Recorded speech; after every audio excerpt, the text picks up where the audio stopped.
Yo, hello everybody. How are you doing? Good morning. Happy Saturday. It's a Saturday riddled with cold and other sort of infections. So I will be hopefully my brain will collaborate today and we'll just we'll just let me do whatever the hell I want to do. Um so yeah. But, what is the goal for today? Today we're going to get back into Unreal Engine and we're gonna get back into the tutorial that we were starting just so that we can get acquainted with how Unreal Engine works because the Metroidvania month is inching ever closer, just a few weeks away, and we definitely do want to be at least a little bit comfortable with this engine before we get in and do a game in it. So, yeah. So my good friend Discord, who might pop up in chat at some point, will know how scary this all feels. But let me just open Unreal Engine, and then I will switch to the game dev view. What I will do is also prepare the tutorial because I don't remember where it was, but it might have been, I don't know where it was. Give me a second. So Unreal Engine. First game? No. I think it was with the other Google account. My problem is that I have like 6 different Google accounts. It's ridiculous. Unreal Engine first game.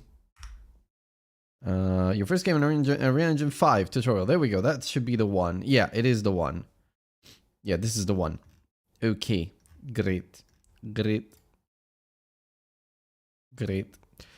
Okay. So, I think we have that. Hi, my name Hi. is Andreas, and then Yeah, that's him. That's the guy. Okay, so I'm going to switch to the game dev view. This is Andreas, our amazing guy. I don't need to keep an eye on OBS, I feel, or I hope anyway. And I will do like this and then like this so that I can have the chat at the top, but I can also have our good man, our good friend Andreas over here. In the meantime, I can keep OBS like that. I don't think I will keep an eye on OBS at first, just because last time we had a few issues with the encoder and whatever not. But then from there we will see. So I think I'm not sure. I'm not sure. No, this is my first hour. This is not the first game. Recent projects first. Oh, Stackobot. I don't remember. I think it might have been this. Yeah, I think it was this. So I need to remember how this whole thing works, but yeah, I think it's like, oh, okay. I feel like I am okay, like this, well, doesn't matter. Oh, okay. I remember now. So both mouse buttons to move around and drag. This is to rotate. This is just to drag. So yeah, okay, we're fine. I think, I would hope. And then, I mean, I seem to remember there was also WASD. You could use WASD as well, but apparently not. Anyway. Right, so we've got Andreas. Now, the challenge we had last time is that we wanted to show both the tutorial and Andreas. What I could do could be a really interesting thing to do. Give me a second. I will keep Andreas over there. And instead of trying to do some kind of weird hack, what I'll do is screen capture. Yeah. I can do that. And then, yeah, this is creating your first, no, your first game in Unreal Engine. There we go. Okay. And then what we simply want to do is, well, that's the hope at least. If I can get this, okay, never mind. I'll just delete it. Let's do another source. Do a window capture. Tutorial window, I'll call it. Then I'll select I'll select your first game in Unreal Engine. Yeah, that's it. Then, okay. And then I'll just cut it, I'll just cut it to be like that. And then I will make it bigger for you guys. But this way you have a little picture-in-picture of the tutorial I am looking at. And I think I can keep it, oh, sorry. I think I can keep it like here in the bottom left of the screen, just for reference. And then it has to obviously be over here. Yeah, there we go. The be kind text can be somewhere around here, maybe. Because that's, you don't need that space, I guess. So, okay. So for now, I think we are fine. Again, please be kind. Yeah, I think that's all right. Yeah, that's the toolbar. I don't think you guys are going to need it. So just put it there. Seems to be like a nice spot. Okay, this is a nice little setup that we got here. Let's find out how things go. In this video, I will show you how to start creating a small game from scratch in Unreal Engine 5. Okay. We will use some of the latest features. So the goal for today is getting to the end of this tutorial. Like nothing else. As soon as we get to the end of this tutorial, we'll end the stream. The thing is, this tutorial is 1 hour and a half, and if I look at the chat and also, you know, do the tutorial and such, it's gonna be more than 1 hour and a half. It's gonna be at least 2 to 3 hours. So yeah. Also, forgive me for grabbing my huge 2-liter bottle that I just bought, so I need to keep hydrated for the antibiotics that I'm taking.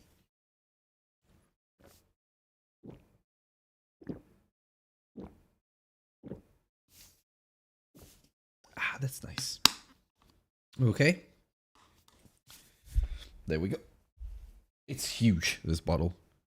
I don't even think I need the sleeve. I can just take it off. Anyway, let's get started. Let's do some game dev. Established workflows from previous versions. We will build a small top-down game and import static meshes, textures, building materials, importing skeletal meshes and animations, and build a small interactive system. Oh god, okay. With a little bit of polish at the end. So let's start by creating a new project. When you open Unreal Engine 5, it presents you with the new templates you can start with. So they contain new mannequin, Manny and Quinn. But in our case, we will start with a blank project and just call that first game. Everything we are building here, I do in real time. Okay, we've done that. Up time, I will tell. We can get a little bit further than that. So next up is metal. Let's. Okay, so we have to get to this and stage, we I want think. to create the materials. After pressing import, our static mesh got added. Okay, wait. Let's bring in our first actor. We could navigate through the menu or just start typing. Let's select the simple sphere. Here it is, even if we can't see it. It's in the outline Wait a minute, and also in the details panel you see the properties. When we switch the view mode, yeah, that's how I can do it. There. So let's make some light. We will use the environmental light. Okay, give me a moment. Some lights. Let me just adjust this. I don't know if I can grab the picture in picture. I think I might be able to, but we will find out. Let me see.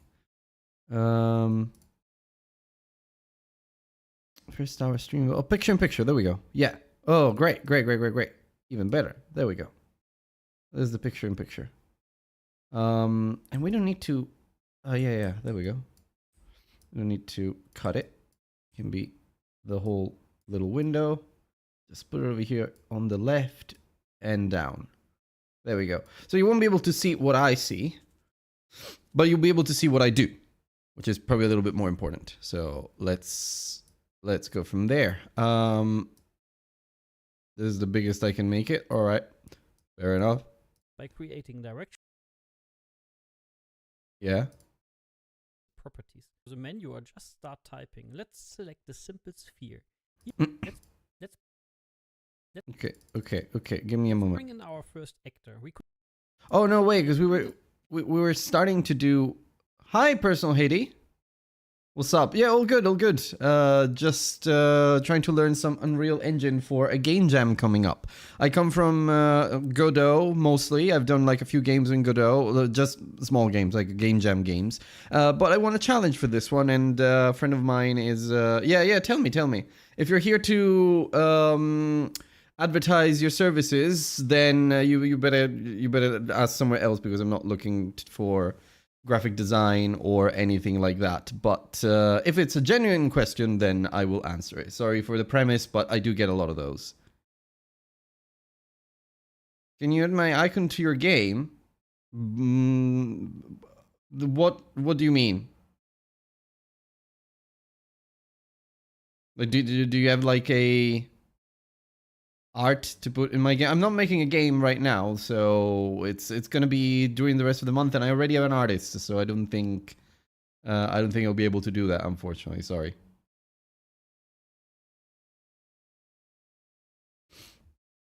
in our So. first actor. We could navigate through the menu or just start.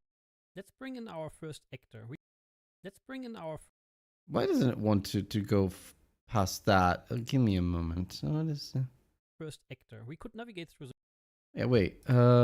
If we go back into here, all content, maps, our level. Oh, okay. This is the one. Okay, this is the one that I was building. That was a map that I imported. So let's go all the way back up. Okay, so we see the grid from the top down. We were underneath the floor there. Then we go like that. I am sure there were some other like some the controls were a little different last time, or maybe it's just me, but anyway. Okay, so let's keep going. menu or just start typing. Let's select the simple sphere. Here it is, even if we can't see it. It's in the outliner, and also in the details panel you see the properties. Okay.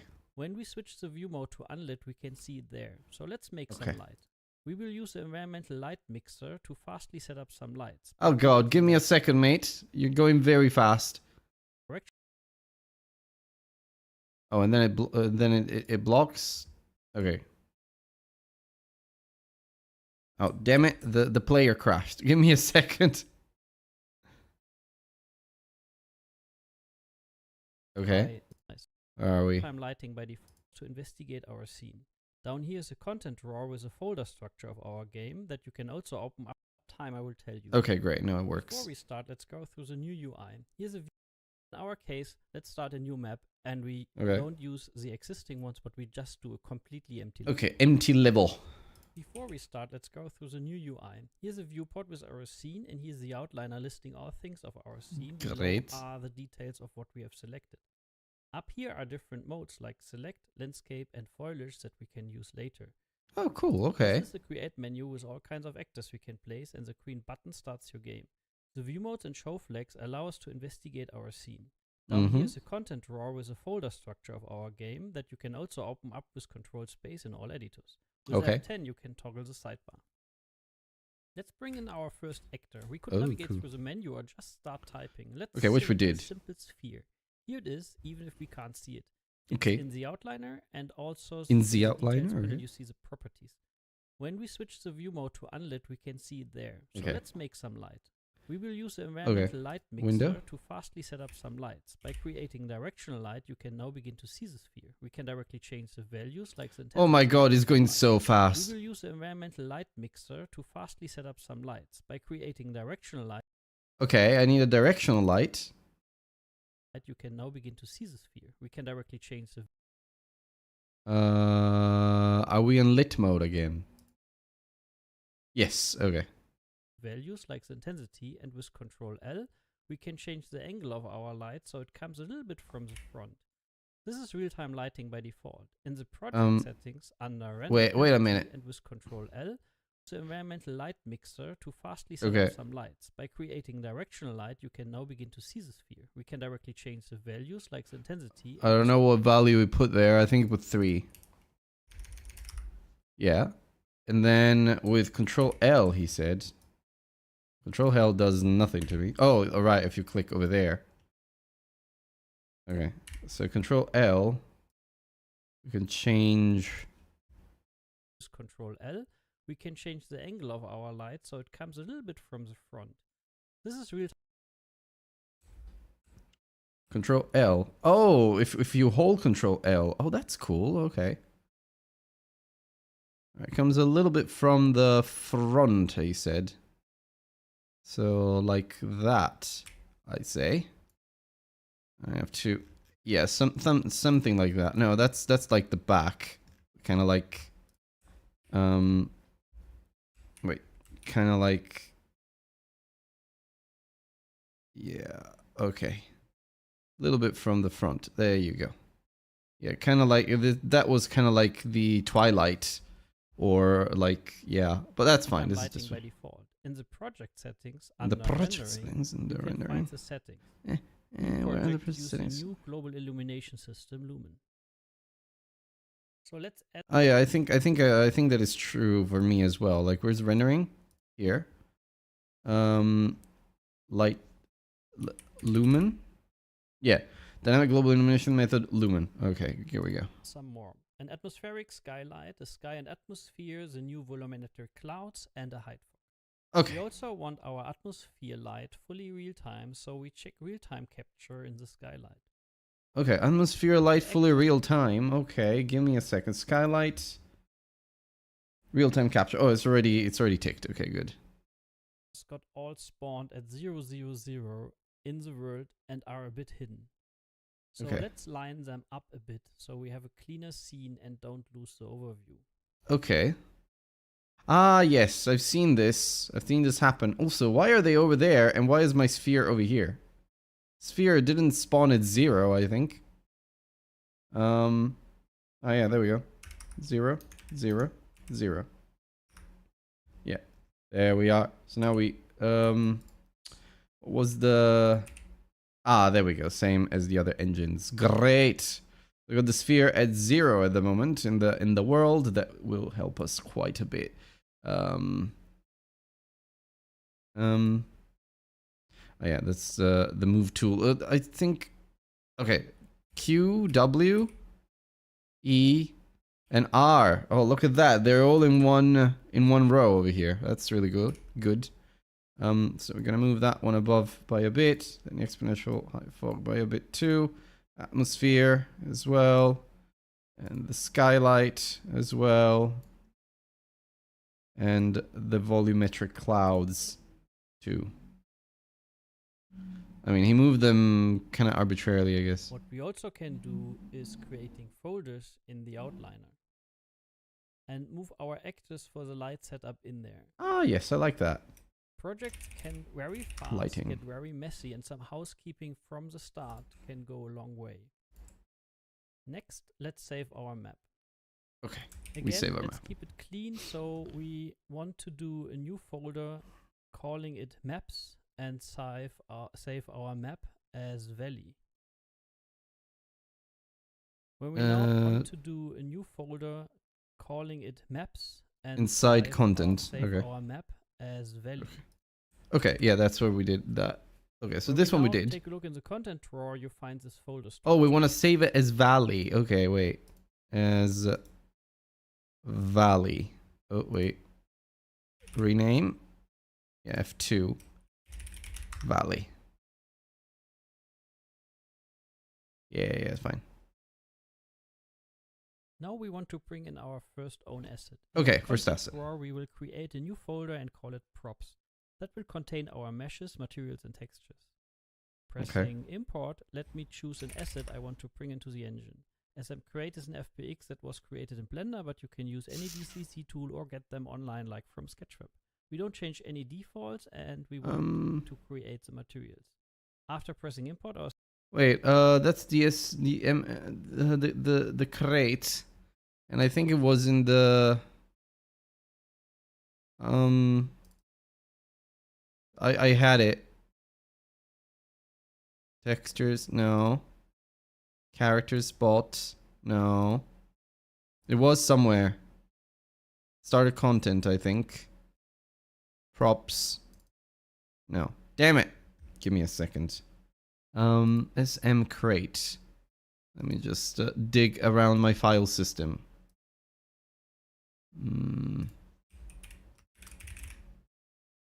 Okay, SM crate asset. It's in first game. Open file location. Let me see.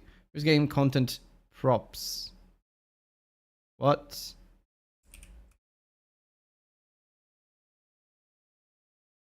Huh? Is this? Oh, I opened my first tower. I'm such an idiot. It's first game. Yes. We open a new project. Okay.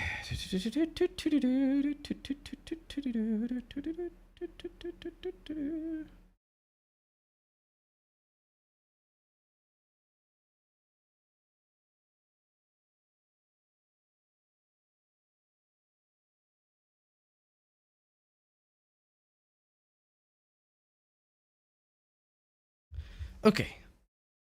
Yeah, here we are. That's SM Crate. Oh, I had already started doing all of that shit. Oh, damn it. Well, it's okay. Is this the valley one that I don't even remember how we did that. Yeah, this is the valley level. I don't even remember how I did all of that and imported all that. Oh no, okay, no, I didn't do it. I didn't do anything. That's fine. So we were here at the sphere. We'd already done the lighting and such. We're in lit mode, and the directional light is over there.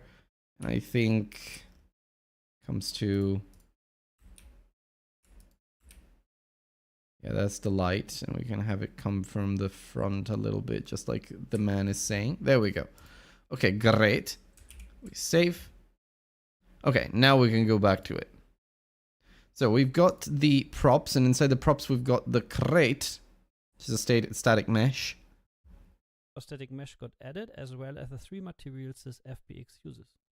With double click we open this mesh in an own editor. Okay. Let's dock it up here. On the upper left you find some numbers about the mesh, and the details contain 3 material slots. This Okay. button leads to the location of the asset. Okay. Let's open the material editor. On the Oh upper god. left preview below. Okay, the plastic. Oh my god, yes. Okay, I remember For this now. details, most space takes a material graph where we find this big output node where we can connect nodes to. For example, this one is color we can change. Okay. Yeah, I don't see color. I mean,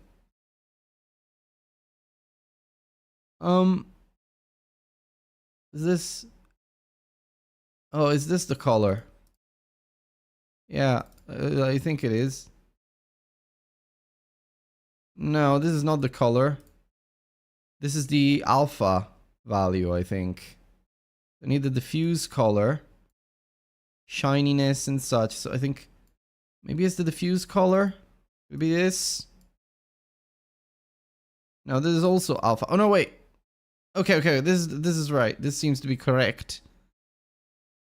Unless it's this. So the ambient color, what is that? No, this isn't what I thought it was. Well, wait.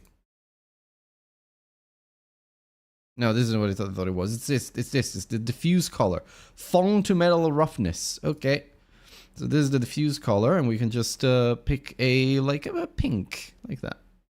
Yeah, just like the guy is doing in our beautiful tutorial. Okay, it's kind of similar. It's kind of similar color. Fine. When we hit apply, we can see the result on our mesh. We can. Oh, can we? Oh, where's the apply button? Apply. Oh my god, look at that. It's not shiny though. Well, it's plastic. It's not supposed to be shiny, I guess, but I think it should be a little bit more shiny.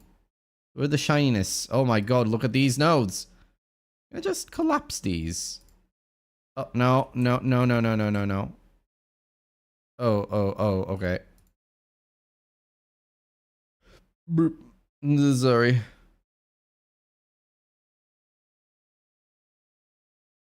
Okay. What is this linear interpolation for? Oh, the normal map. Okay, fair enough. I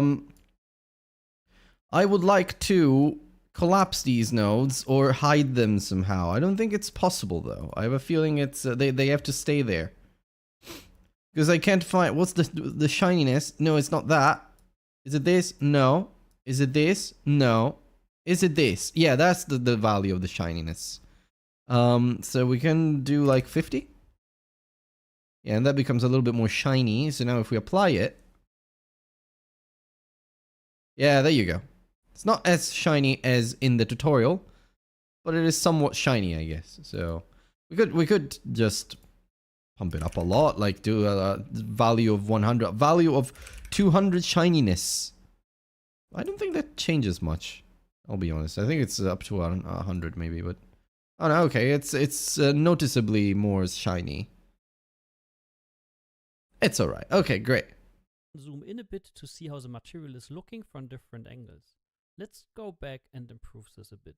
When holding 1 and doing a left click, you can create a node with one value. We can connect this to roughness of the material and the preview is immediately updated. Hit apply again to see how this glossiness looks on the crate.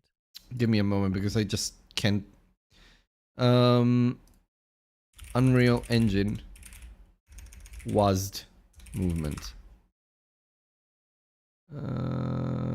Input system. No.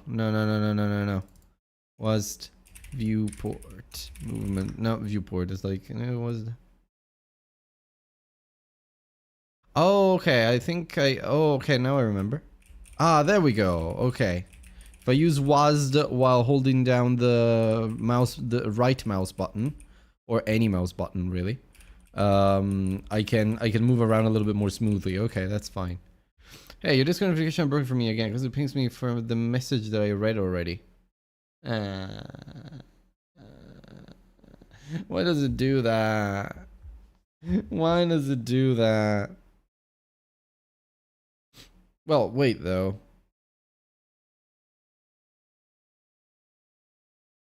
Yeah, I don't know. I mean, that seems... Well, I would say that seems to be more Discord than me. Unfortunately, because like I can't control how Discord delivers the pings. Maybe you got a lot of pings recently, but I don't think I deleted a message that I pinged you with. Anyway, hi Eugene, nice to have you here. Yeah, it could be a glitch on your end. Yeah, sorry about that, my friend. But do let me know if it keeps happening, because I could look into it if that is happening to you. It's probably happening to other people. So yeah. Talking about RimWorld in the RimWorld channel. Okay. Not all. It was all just your server for some reason. Okay.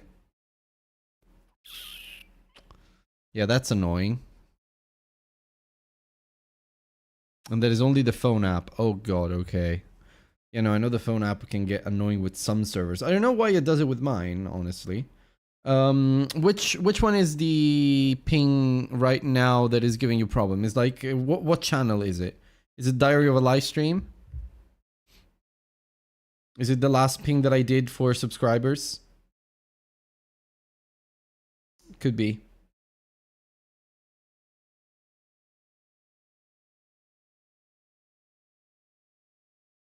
News when you call for the stream. Okay, so the Diary of a Livestream, I think, yeah. So Mr. Wolf's stream time. Yeah, that's strange. So you still have the notification there, like you still have the ping number. It tells you there's a message for you in Diary of a Livestream. Right, okay. Do you have notifications enabled for every message in the server? Or just for like role pings?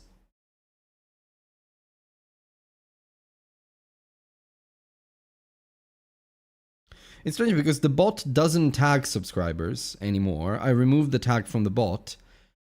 But I did add it to the... Like, now I'm doing it manually because sometimes I have to go off stream and then...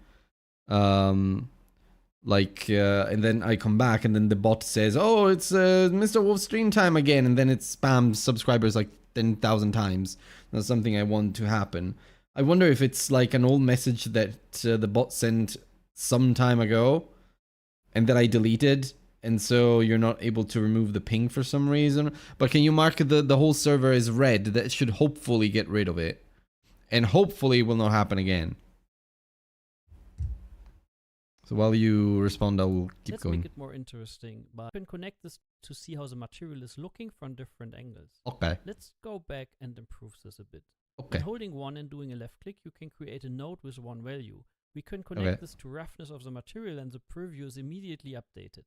Hit apply again to see how this glossiness looks on the crate. Let's make it more interesting by importing textures. So we can import two textures here. Grayscale grunge text. I'll try. Also, nice portal cube. Oh, thank you. Yeah, I'm trying to do this first game in Unreal Engine. It's a first game tutorial, so it's a long 1 hour and a half tutorial. This guy goes so fast, so I have to pause it all the time.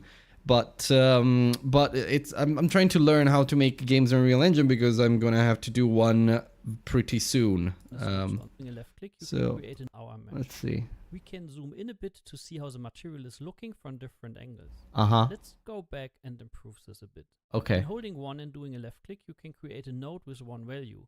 We can connect this to roughness of the material. Oh, okay. Holding 1 and... Okay, what happens if I do that? Node with one value. We can connect it to shininess and roughness. Yeah, but then the value is... And the preview is immediately updated. what if I connect it directly to the roughness? Ah, okay. Alright, okay.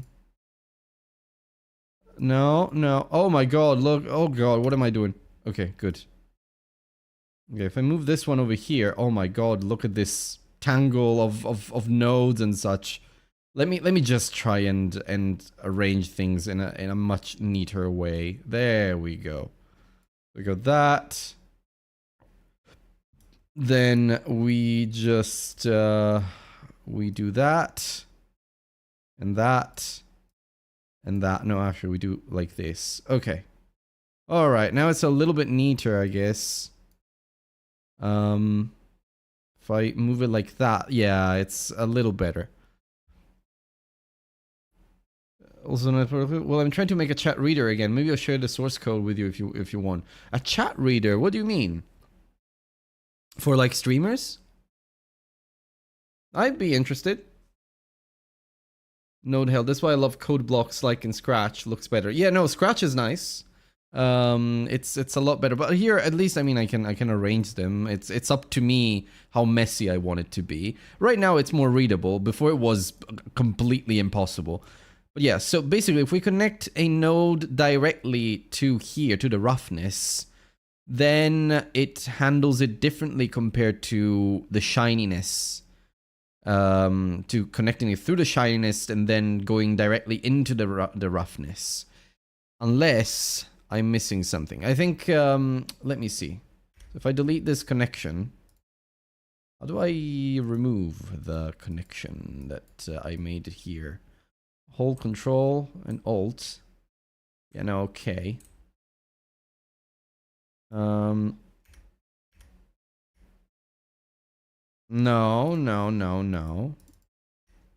Okay, well, maybe that's a way to do it. But say I do this, and then I connect it to roughness. And then I up this value to say 1000. Okay, I feel like it doesn't change much compared to 100. No, it does. Okay, to be fair, it does. But that means I have to do like 10,000. 10,000 to get a little shinier. Whereas if I go directly into the...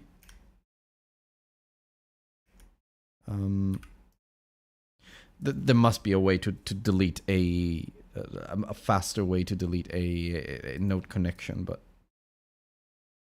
oh, anyway, I'll do this.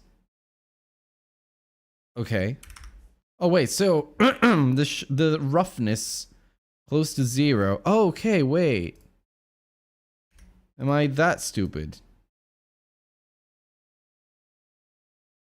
No.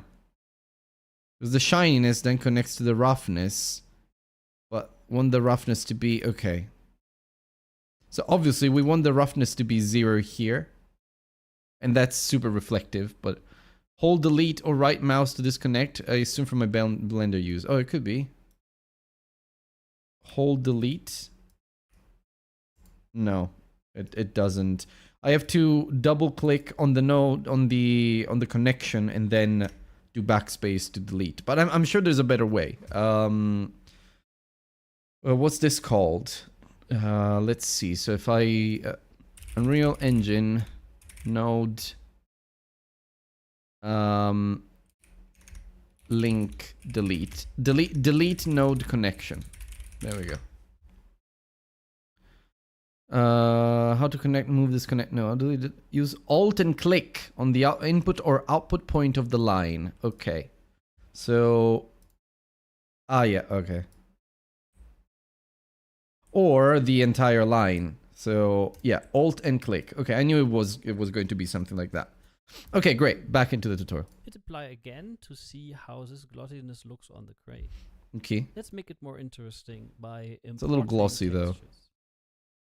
A little So too we can glossy. import two textures here. Like it's Grayscale not grunge plastic. texture and a normal.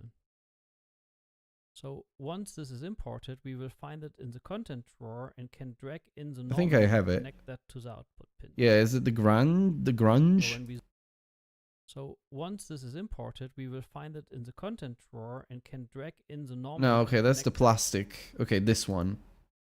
If we go in here, I think I already did this last time, but it's good to be reminded because it's been almost a month. that to the output pin. Okay, so normal. Let's delete normal connections and we do everything from scratch. Just follow the tutorial as much as possible.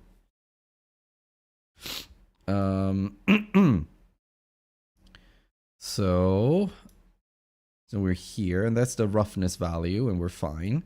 Then what we want to do is go into the content drawer, drag the plastic here, okay, and then we connect the RGB to normal. Okay, great.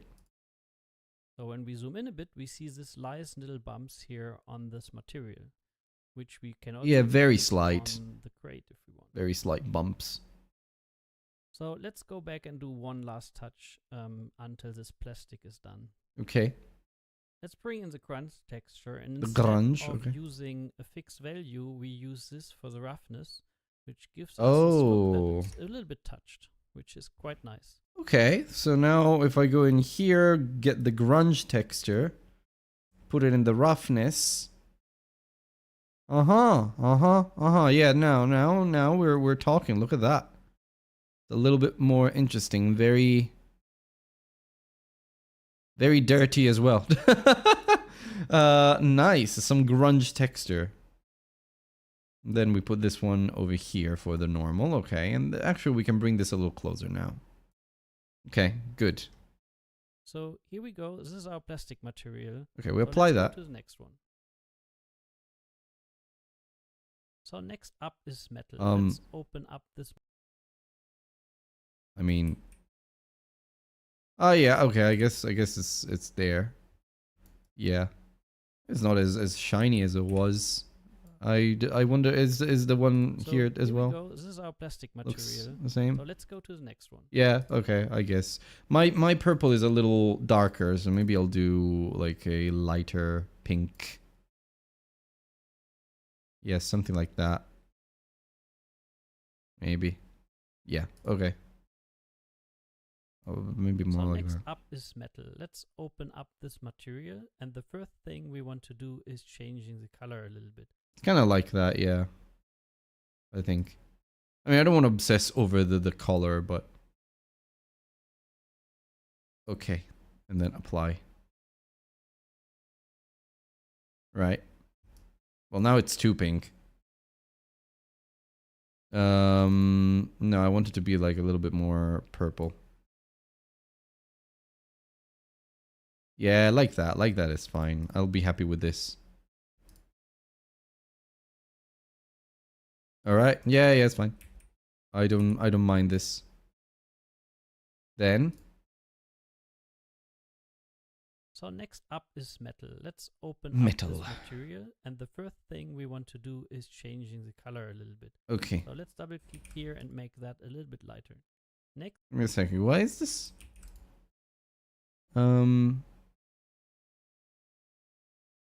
Okay, well anyway. Oh my god, alright. Oh, good lord. Give me a second. Yeah, same problem as earlier. So we move this one far away.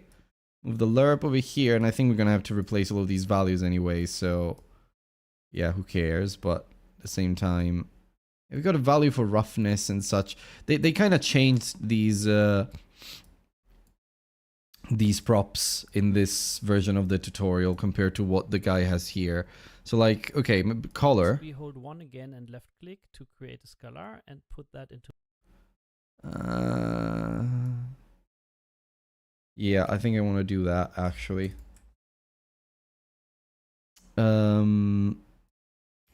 Okay, and we connect this to the metallic texture, to the metallic output. Okay. To metallic and change that to 1. Now Okay, we changed that to 1, actually. we have a metal ball. Do we now? Why is it black? Oh, because the base color is black. Okay, we need to have it like in white. Okay. I think they inverted it, maybe. 'Cause it's yeah, it looks like the metallic value now is. Oh wait, well we also have like a bunch of other stuff that maybe we don't want to have. So like the shininess, all of this. Yeah, now we're talking a little bit. Okay, now we're talking. So if we go to 1, what happens? No, it goes value of 1 on the metallic. It goes to 0. Why?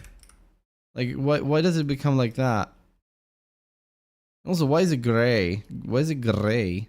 Should it be like 0.5? What does 0.5 do? Okay, what does is it because of the normal map that's already applied? Let me just delete all of this. Okay, yeah, well, I guess I can just remove all of that. Specular is 0 and roughness is 0. No, okay. Whereas 1 and 1. Oh, roughness is 1. Okay, but roughness has to be 0. Oh, I see. Okay, now this is very specular. Very reflective material, very cool. But like, is it supposed to do that? I think it's supposed to be 0 in terms of specular. Maybe 0.1. Yeah, because it's playing around with light as well, so yeah. I don't know. So if we do 1 specular but 1 metallic, what happens? No, we go back to full black sphere. Okay, that's... They must have changed how this whole thing works. Or maybe it's... lit... perspective. I mean, the settings match the tutorial. So there's clearly like something different now. But anyway. 0 for the roughness, so we have Okay, 0 for roughness. 0 for roughness. Metallic at 1 doesn't work. Like, it just doesn't work. Unless I have to connect the base color directly. From here to here. And that changes things. Oh, it does, actually. I think this is... Oh, because I think this is like a shader of some sort. It's doing some processing in the middle. Okay, yeah, that makes sense. So if we do that, 1 value of metallic, 1 of that. Specular, we do 0. 0. And roughness 1. Yeah, okay. No, wait. It said... really shiny to create a scalar and put that into metallic and change that to 1. Now we have Okay. We have this value, we change that to 1 into metallic. Okay. I mean, it doesn't look metallic, I'll tell you that. But alright. And then... But this one has to be the opposite. Again, now with 0 for Roughness roughness, so we have this 0. really shiny thing. Okay. Let's take a look how that looks like on the crate. Great. Okay. That's nice. So that's nice. So we apply that. We go back in the crate. Oh, look how shiny our crate is. Our little metal crate. Isn't it beautiful? Isn't it nice? It looks a little weird on the top. I'll tell you that. Also, what is this material? I think it's carbon. Yeah, it's the carbon material. Cute. All right. Keep going. So again, let's make this a little bit more interesting by including some textures we prepared. So we go here and we have a normal again and a roughness. But we will do something slightly different. This time again, we drop in the normal and connect that to the normal output. But if we take a look at that ball, it's a little bit too noisy for our taste. It is. So we do right click and then we look for something called texture coordinates, which gives us access to the UV tiling. So when we Oh, connect that to wait the a UV, minute. and then here. So we do. This guy needs to go a lot right-click, slower and for then we me. look for something called texture coordinate. That to the normal output. But if we take a look at that ball, it's a little bit too noisy for our taste here. So we do right click and then we look for something called texture coordinate. It's just called texture coordinate. Okay, that's the one. Which gives us access to the UV tiling. Mm. When we connect that to the UVs and then changing the values to, for example, 5 and 5, we will get something that's more desirable. That's nice. So let's take a look how that Okay. looks on our crate. That's cool. That's So, cool. let's go to the roughness again, and this time we will bring in the texture we prepared, but instead of using the RGB channel, we only use the red channel. So you can store different information on different channels in a texture. So, and this is our end result. Nice. That's nice. Yeah, it does look In nice. the middle, we want to do Okay, let me just apply that. Okay, yeah, it looks okay. I'd say it looks okay. It's rough metal, very rough, but it does what it needs to do. The plastic and such works. Okay. Great. Great. Okay. Then we go back here then. I'll delete that. Okay, coordinate index, that does that. This is the value for metallic. I think that one we will keep as is. We do that. Texture sample. There, and texture sample. Okay. something like carbon, but a simple setup. Before we do, I want to show you something on the mesh. Here you can check the vertex color of your mesh. We painted some gray How the values fuck onto did it the get mesh to that? something like carbon, but a simple setup. Before we do, I want to show you something on the mesh. Here you can check the vertex color okay. of your mesh. We painted some gray values onto the mesh, which we My version of Unreal Engine doesn't have that button. setup. Before we do, I want to show you some.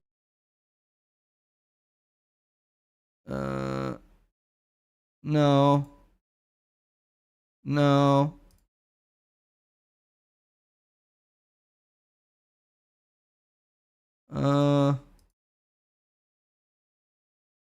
How do I show the mesh in this version? This is a re-import mesh. Oh, whatever. Let's see. Here you can check the vertex color of your mesh. Oh, the vertex color. Okay, for fuck's sake. Gray wireframe? No, I don't think that's it. It must be here. Oh yeah, vert colors. Okay. Oof. We painted some gray values onto the mesh, which we can now. I don't see the vertex colors because it's showing me that. Before we do, I want to show you something on the mesh. Here you can check the vertex color. Technically, it should work, but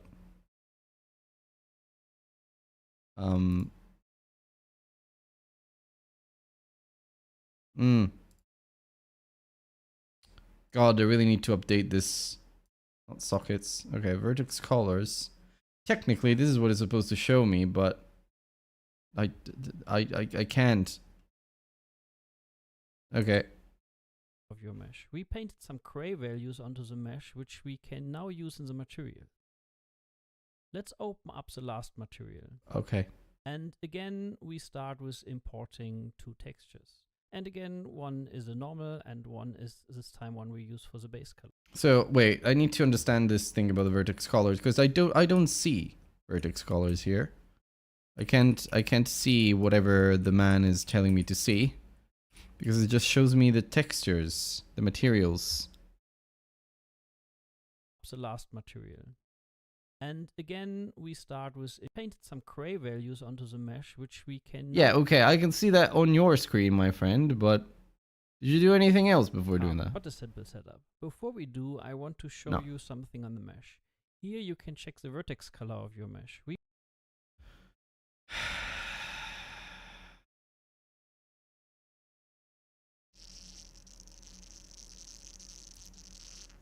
Now, that's the wireframe, not useful.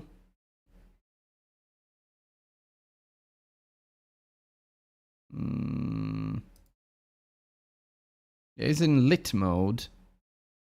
LOD auto, I don't think that makes... Yeah, no, I don't think that makes any kind of change.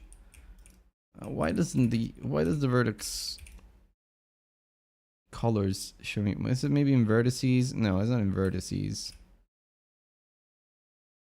Then I don't want to see the sockets. No, it's fine. Collision, physical material masks. No.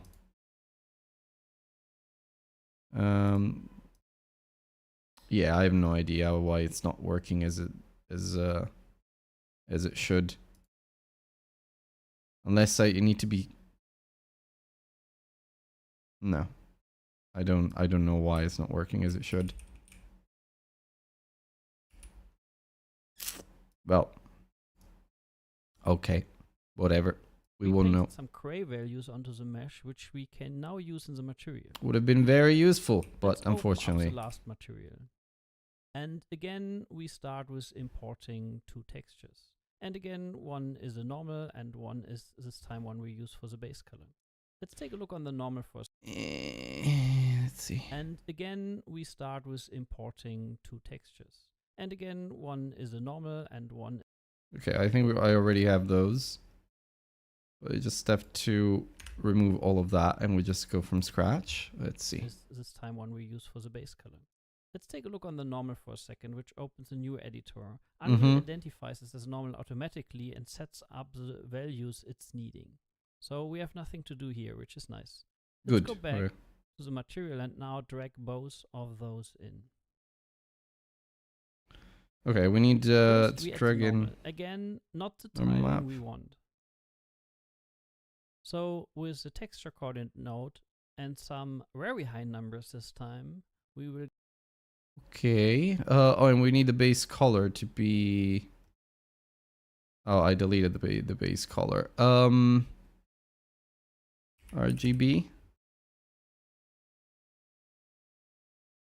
Wait. No, it's no,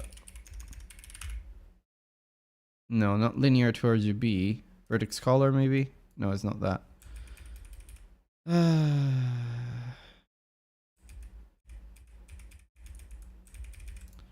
Oh, great. Okay.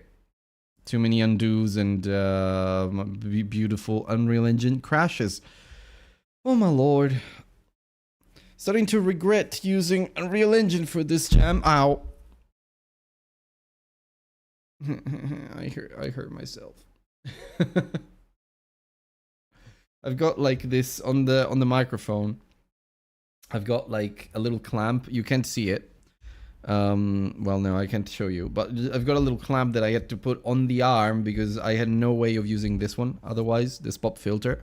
So I had to put a little clamp on the arm. But the problem with the clamp is that it has like a little piece of plastic that is hanging out. And it's like very sharp. So every time I do something like this and then throw down my arms, then sometimes I catch it there and now I'm bleeding. That's okay. Right, first game. Let's go back into it. We are a whopping 8 minutes into the tutorial. It's been 1 hour. This guy goes too fast, and the changes compared to the tutorial are just too many.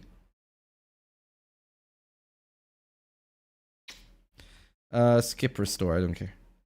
You might have to see. Okay, so Maps Valley.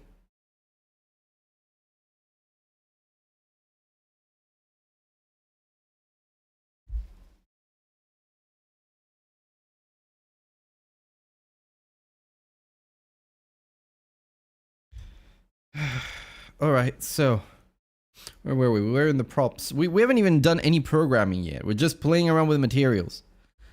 Great. Oh.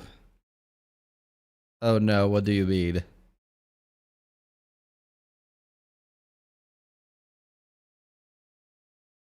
Oh no, what do you mean? Why didn't it save them?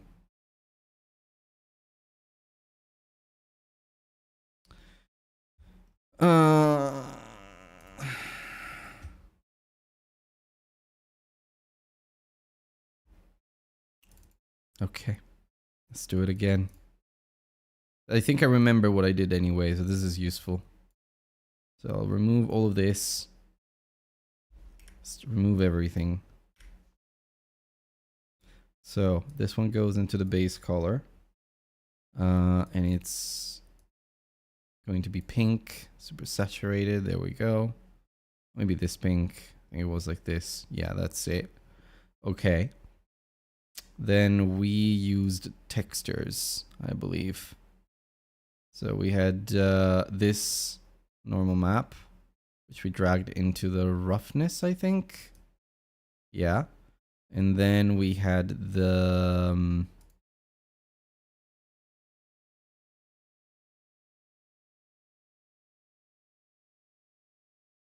no, I think this is the normal map that we dragged into the roughness.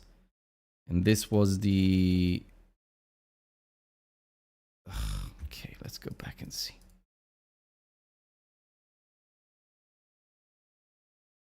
It's so material. frustrating, I And swear. the first thing we want to do is changing the color a little bit. So let's double click here and make that a little bit lighter. Next we hold Oh, no, wait, this is the metal, it's not the plastic. The plastic was supposed to be... yeah, okay, let's do it this way. So, this we connect to the base color. We make it pink. Whatever that color was. Then for this one, what we had was... here's plastic, okay. This is plastic. This was the normal map, I think, and we put it in the normal. And then the texture was for the roughness. So I think if we go in here, plastic grunge, there we go. It was for the roughness, I think. Yes. Okay. So, right, great. This is done. I think it's done. Apply changes to the original material used in the world. There we go. Okay, perfect.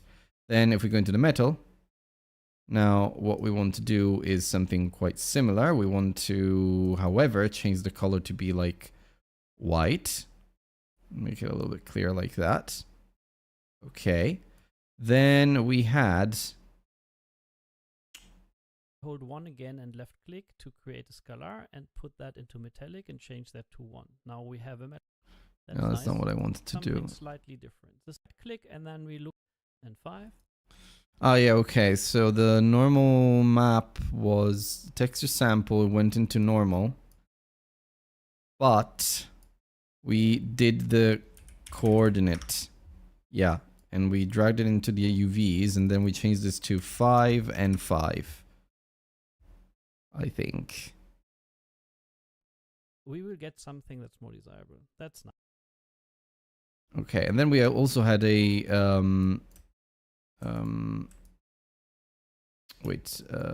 okay, that's the value.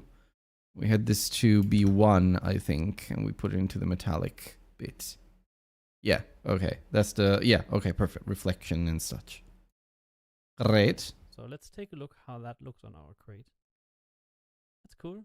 So let's go to the different information on different channels in a text. Okay, for the roughness, yeah, we connected the right one. It's fine. Texture. I don't think we changed this anything. Is our end result. Okay. Nice. Red channel. So you can store different information. Oh yeah, but it on wasn't different this, it was channels in a this. texture. So, and this is our Red end value. result. He doesn't explain why I should connect the red value to the roughness and not the whole RGB. Maybe because we only want the red channel from this texture to be, but like, how am I supposed to know what why I want to use the text channel? The red channel, not text channel, the red channel. Anyway, supply changes. There we go. Now the crate is looking good. Then we were looking at the carbon. And also, if we go in here in the crate, does this one work now? It doesn't. I have no idea how to make it work, how to make the vertex color work the way he did. Nice. In the middle, we want to do something like carbon, but a simple setup. Before we do, I want to show you something on the mesh. Here you can check the vertex color of your mesh. We painted some gray values onto the mesh. No, I cannot, mate. I tried. The material. Let's open up the last material. And Okay. again, we start with importing 2 textures. Carbon. Again, one is a normal and one is this time one we use for the base color. Let's take a look on the normal for a second, which opens a new editor. Unreal identifies this as normal automatically and sets up the values it's needing. So Okay, so let me look at those values because I so we're looking at ribbing. There we go. Yeah, war normal map from texture group. How does it know it's a normal map? Maybe you set it up as such wherever you do it. I don't know though. we have nothing to do here, which is nice. Let's go back to the material and now drag both of those in. Okay. So 1. First, And we 2. add the normal. Again, not the tiling we want. So with the texture coordinate node Obviously, and okay. some very high numbers this time, we will get much closer to what we are looking for. Very high? What do you mean? Like 80? Okay. Now let's use the grayscale texture for the base color. Ah, yeah. When we directly plug this in, we can see that we have the same tiling issue as for the normal map. So let's just connect our texture coordinate as well with the UVs for Okay. grayscale texture. Right. And what do you do? Oh, the same one. Okay. When Oh, we yeah, now hit good. apply and go to our crate, we can see that this fits very well. It looks pretty cool. Not gonna lie. Let's see. Now let's use this vertex color I've shown before. We do a right click and search for vertex color to get that input node. When we multiply this now with our texture output and connect that to the base color, Huh? we will now hit apply and go to the crate and see our result. Okay. Vertex color. Multiply with that, and then that one connects to the base color. Okay, you don't see a result here necessarily. We connect this one here, and then we kind of do that. Try to make it work that way. This one kind of goes there, plus there. This one can be here, connected to both. Okay. So we apply and go back to the crate. Well, it works, but I don't know why it would work because it doesn't show me the vertex colors. So, well, anyway, it's really cool though. Look at that. Really nice. It works. Great. To the base color, we will now hit apply and go to the crate and see our result. So here's our final crate with the 3 materials we made Nice. very quickly. Okay. Let's bring in a floor by doing a right click on this sphere, go to replace actor and select the cube. Up here we go to the scaling tool and then we scale it down. Ah! We scale it up. Oh my god, you have to slow down, mate. You just have to slow down.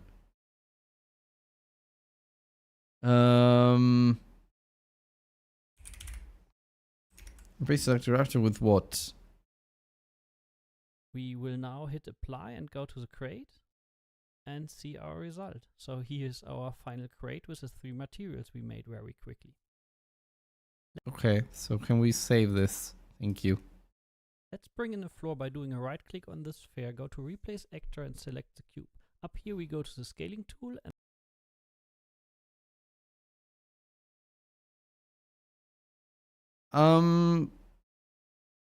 What? There is no cube. When did we do a cube?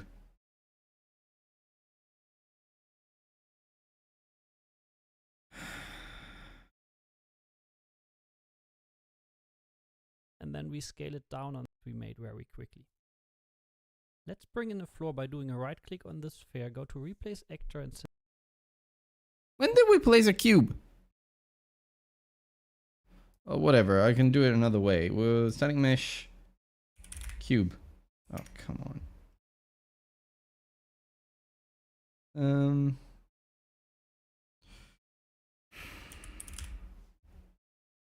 Okay. Great. Now we have to do that. Cube. Right. Okay. Right, then we go into select the cube. Up here we go to the scaling tool and then we Scaling scale it down tool. on that. We scale it up on X and Y. Now we have a floor we can use. We bring up the content drawer and drag in the crate we just made. give me a Then we will scale it moment. up on X and Y. Now we have a floor we can use. Okay.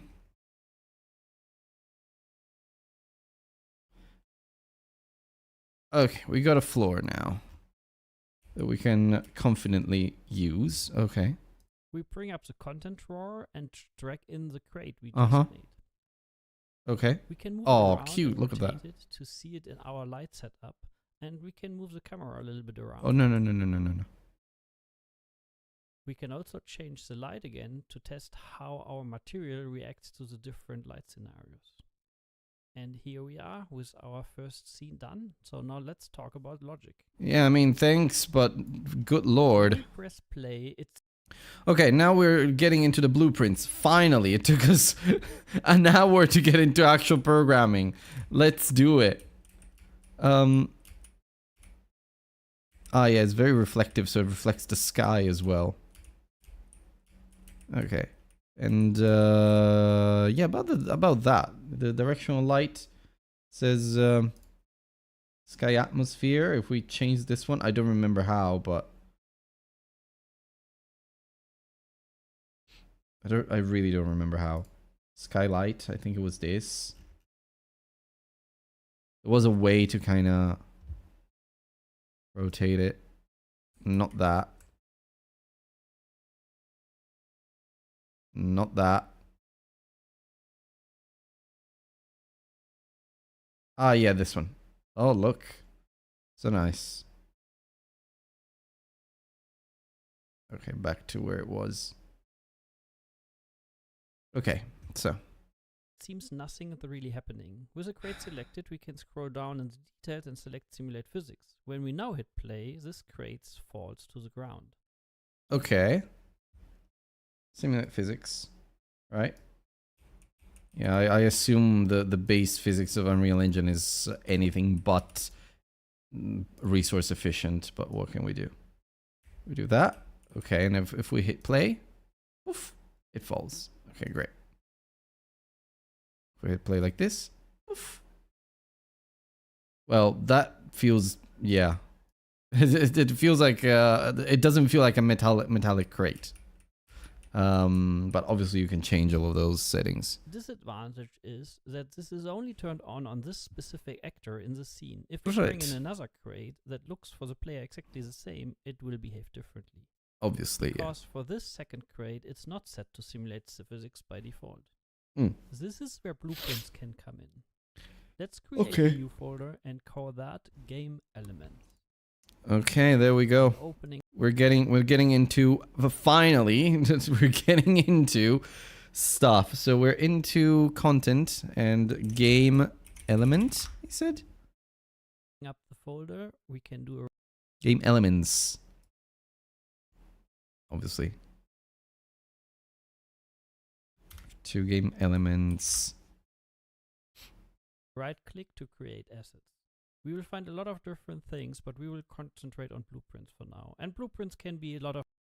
When opening up the folder, we can do a right click to create assets. We will find a lot of different things, but we will concentrate on blueprints for now. Okay. And blueprints can be a lot of different classes, but we start with an actor. Okay. And we call that BP_crate. When we open this up, you can see the viewport here in the middle. On the right, we have the details for the components that's selected. And oh god, okay. the list of components crate. When we open this up, you can see the viewport here in the middle. On the right, we have the details for the components that's selected, and the upper left, we have the list of components. And below, we have graphs, functions, and variables. I'm already lost. Graph for the game logic, but we ignore. Sorry, give me a second. In the upper left, we have the list of components. When we open this up, you can see the viewport here in the middle. On the right, we have the details for the components that's selected, and the upper left, we have the list of components. Wait, I can do a little thing here actually. I think you don't need that. Okay, let me do this. Give me a second. Where am I? Here. I move myself over there. and I move the tutorial window there. Kind of looks like I'm looking at it. So yeah. components, and below we have graphs, functions, and variables. Up here you find the event graph for the game logic, but we ignore that for now. Okay. Let's add a static Wait. instance. And when we open this up, you can see the viewport here in the middle. On the right, we have the details for the components that's selected, and the upper left, we have the list of components, and below we have graphs, functions, and variables. Okay. Up here you find the event graph for the game logic, but we ignore that for now. Let's add a static mesh component, which we call create mesh. We still don't. How did see I even? something How did he for the do game logic, that? but we ignore that for now. Let's add a static mesh Okay. component, which we call create mesh. We still don't see something because we have to set our static mesh crate in the details panel of our added component. So here we have it. The details of this component are identical to the one we saw in our level, including the simulate physics checkbox. Okay. We can also tweak it a bit by setting the mass and increasing a bit the linear and angular damping to introduce some track to this actor. We can also tweak it a bit by setting the mass and increasing a bit the linear and angular damping to introduce some to the one we saw in our level, including the simulate physics checkbox. We can also tweak it a bit by setting the mass and increasing a bit the linear and angular. Did he check it? The checkbox? I don't see it. It goes so fast. Simulate physics checkbox. We can also tweak it a bit by setting the mass and increasing a bit the linear and angular damping to introduce some track to this actor.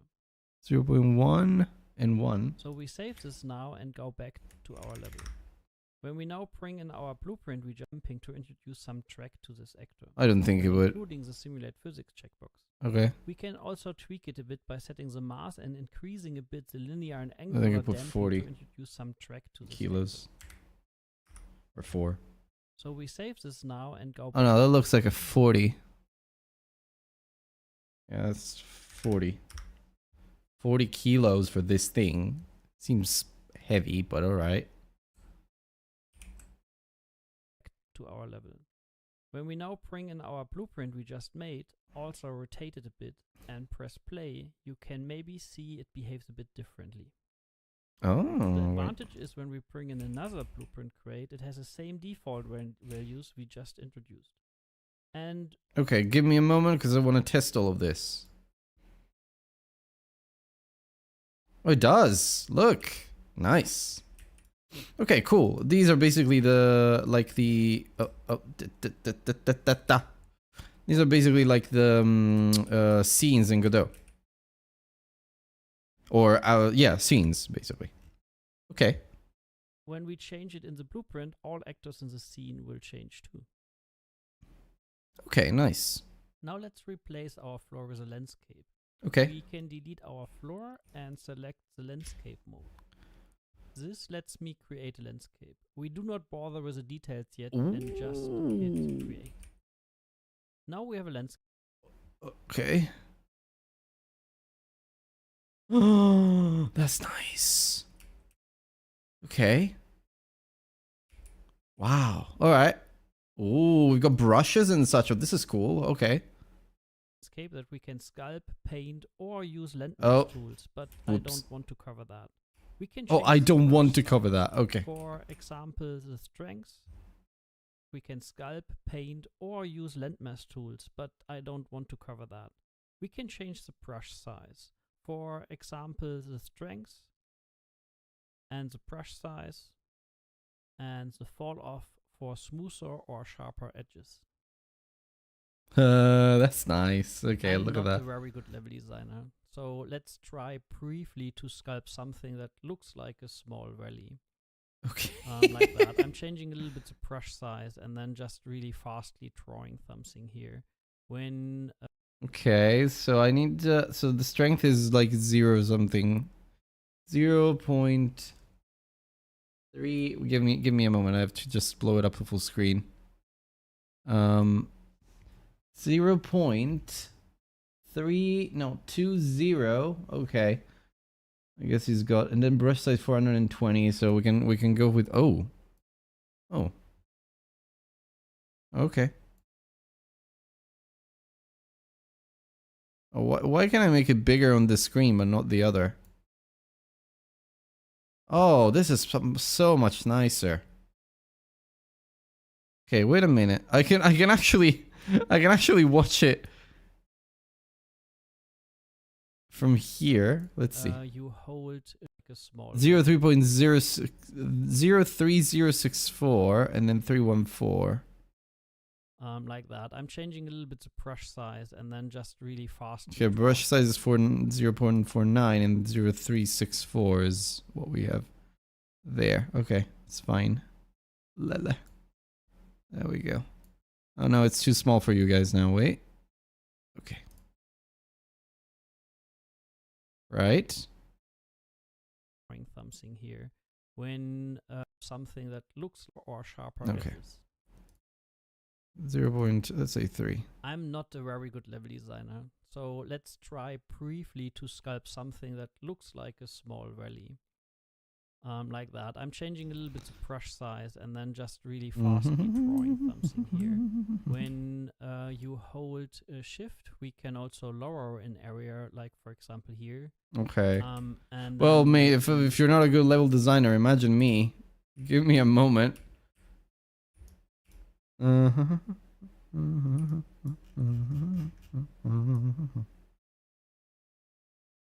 Okay. Okay, just a little valley or something. More than a valley is like hills. These are not like... Also... Oh, because the fall off is pretty big. Okay, wait. There we go. Now it's fine.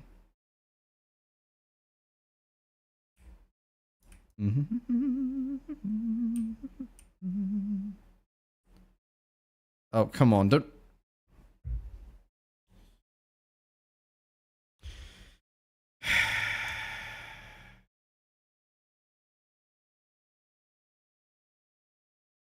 How did it crash while I was sculpting? Like, why? Okay, great. Why does it open this one every time? I'm really struggling with this game. With this. Okay, so we got the blueprints. That's fine. We can do 1. I can do 2. We can get rid of that. And we go into landscaping mode. Congratulations to Unreal Engine for doing a very stable... To Epic for doing a very stable and reliable engine with version control. I'm being an ass right now, but you know, it's for some reason I lost progress there. I don't think many game developers would be happy with that. Okay, so can we go very like that, kind of like a valley we said.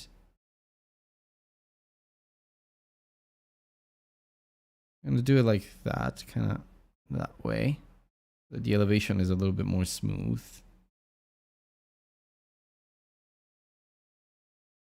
And also these, I mean, there's probably supposed to be a lot stronger. So there we go. Now we're talking.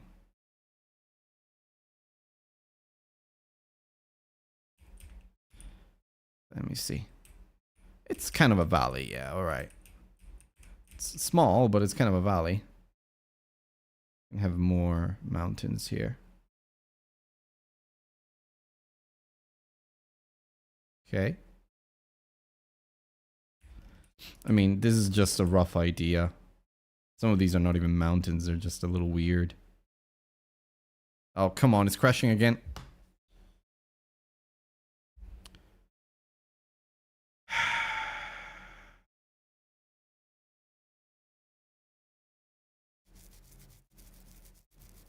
Two crashes while sculpting the landscape, which is supposed to be a core feature of the engine. It might be my system, it could be my system, but it's not exactly acceptable. Because now I'm going to have to redo the valley again. Because it didn't save. Or did it? Did it save? It did not. Look at that. I mean, obviously. So I have to save every 2 seconds, basically. Alright. Create. Okay. Can we actually do a valley now? Let's fall off. Okay. Okay. Much more reliable now. Look at that. But much faster too. Oh, maybe I increased the tool strength quite a bit. Okay. Do like some of that. That's fine. It's a little bit more stable now, I guess. This is a very, very hilly. I think we're gonna have to let me just I feel the lag. I think the crash is gonna come anytime soon. And anytime now. Anytime now. Okay. We make actually the brush can be a little smaller. We want to be a little bit more granular with the details of the mountain in the back. There we go. Just like that. Okay. Okay, how is it progressing now? Tool to smooth out some of the roughness we brought in. But yeah, let's keep it like that for a second and head over making a material for our new landscape. Okay. Like in select mode, we can select Oh wow, he did far less detail than I did, but all right, that's fine. And he said that with shift we can holding shift we can kind of bring back down, create like little depressions in the map. Okay, so if it didn't crash, the sculpting tool is pretty cool. Like being able to sculpt in 3D directly here. You can just create a bunch of maps, and like if you're a good and decent level designer, you can do some really cool stuff here. You said there's like a smoothing tool, but then he obviously didn't. Let's keep. Oh, smooth. There we go. This is a smooth one. So it's a little bit rough over here. So yeah, that's fine. But if we want to smoothen a little bit, there we go. Now, at least this should be a little easier to handle, like performance-wise, especially with not as many shadows for the engine to process. So like if we smoothen that, yeah, we still have the elevations. It still works, but it can be a little bit smoother. Okay, that's fine. Right. And a lot of this detail the player doesn't even see in the back, so it's there for flavor for the most part. There we go. Okay. I mean, this is good enough for Valley, isn't it? I hope. Keep it like that for a second and head over making a material for our new landscape. Okay, we're in select selection mode. We can select our newly made landscape. Okay. And in the details, we will find the landscape material. So let's make a new material for that. We create a folder named landscape and create a material here. Oh my god, okay. Underscore landscape. Okay, we don't want to have any glossiness on our landscape. Wait, for the love of God. Landscape. Okay. So we have a content landscape. We can create a material, call it M landscape. Okay. First, we don't want to have any glossiness on our landscape, so we can search for fully rough in the material settings, and it does exactly what it says. So now we have a rough thing. So next we want to add the landscape, have any glossiness on our landscape, so we can search for fully rough in the material settings, and it does exactly what it says. So now we have a rough thing. So next we want to add the landscape layer blend node. We can add 2 layers. One we will call... Oh my god, wait a minute! So now we have a rough thing. So next we want to add the landscape layer. Landscape layer blend, okay. Landscape layer blend, alright. Layer blend node. We can add 2 layers. One we will call sand. Huh? How did we do that? We want to add the landscape layer blend node. We can add 2 layers. How? One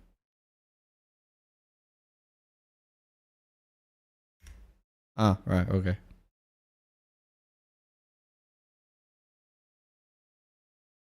we will call sand. Sand, okay. And the other we will call grass. Okay, one is sand, one is grass. Open.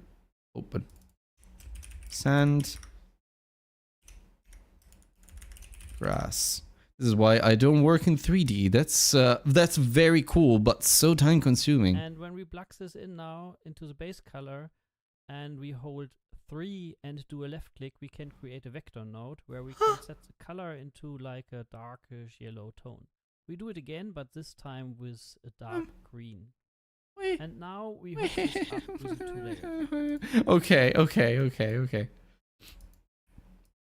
Ah, this is how you create a color. Okay, that's layer sand and that's layer grass. All right. You said a dark yellow. That doesn't look dark. But okay, we're gonna do it. That's a bit too yellow. I think sand is like a little bit more like that. Yeah, this is more sandy, I think. Okay, and then for grass is kind of a little bit like that, I guess. Kind of bluish sometimes. I would say it's kind of, yeah, this is kind of like yeah, this is kind of like grass. Okay, and what happens now? Back in our level, we can add it to the landscape. So you can see it's completely black. Let's fix that by going back into... Okay. Wait. Apply. Okay, now we have to save the valley as it is. But then if we click on the landscape, we have to... Oh, I have to save it.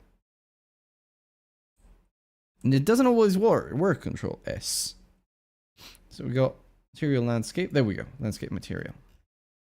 Great. It's not completely black, but it doesn't have any color. To the landscape mode, and in the paint tab we can find our 2 layers we just made. But the information needs to be stored somewhere, so we need to create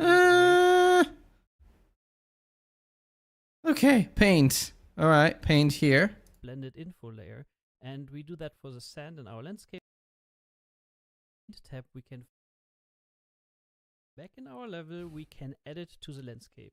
So you can see it's completely black. Let's fix that by going back into the landscape mode, and in the paint tab we can find our 2 layers we just made. Can we? Information.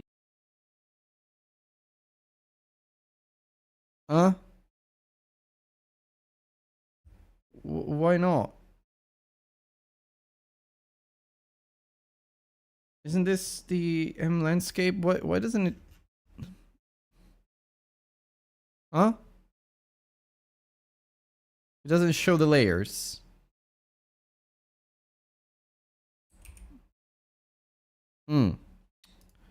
Just a moment. Add it to the landscape. So you Landscape material. Yeah, that's it. That's what it's supposed to be. Unless there's another landscape material. Oh, that's the one. Yeah, that's the one we put in there. Which has layers. Just in layers only. Okay. It doesn't see the layers. It's completely black. Let's fix that by going back into the landscape mode, and in the paint tab we can find our 2 layers we just... No, we can't. I do not see the layers. Do we have to assign them? Oh, create layers from assigned material. Oh, for fuck's sake. Oh my god. What's going on? Look. Okay. There are target layers with no layer info. Asset assigned. Create a new asset so in a distant. Okay. Just made. But the information needs to be stored somewhere, so we need to create a weight blended info layer, and we do that for the sand in our landscape. Okay, mate. I'll just do it, but like. Yeah. Paint tab we can find our 2 layers. You're not explaining to me anything of what you're doing. Information needs to be stored somewhere, so we need to create a weight blended info layer, and we do that for the sand in our landscape folder, and the same for our grass. Okay, good. Save. And then create layer info. Save. Okay, we got it. Now, what we trying to do? Let's see. So with this done, we can select those layers and begin to paint here. Can we? Again, a reminder that this part isn't really my strength, but I will try my best to paint in some grass. You Yeah, can no use the same worries. brush settings as for the sculpting. I think this is enough and that works for us now. Okay, sure, mate. Why not? Okay, well then. Oh my god, what's going on? Okay. No, it's too strong.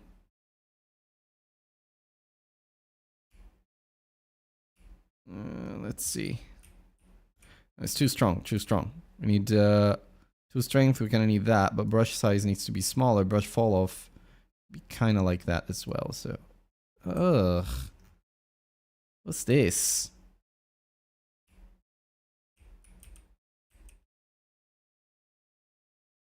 I mean,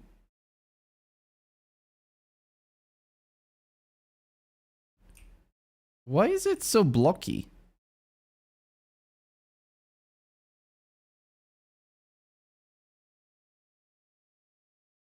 Oh, maybe because of the tool strength.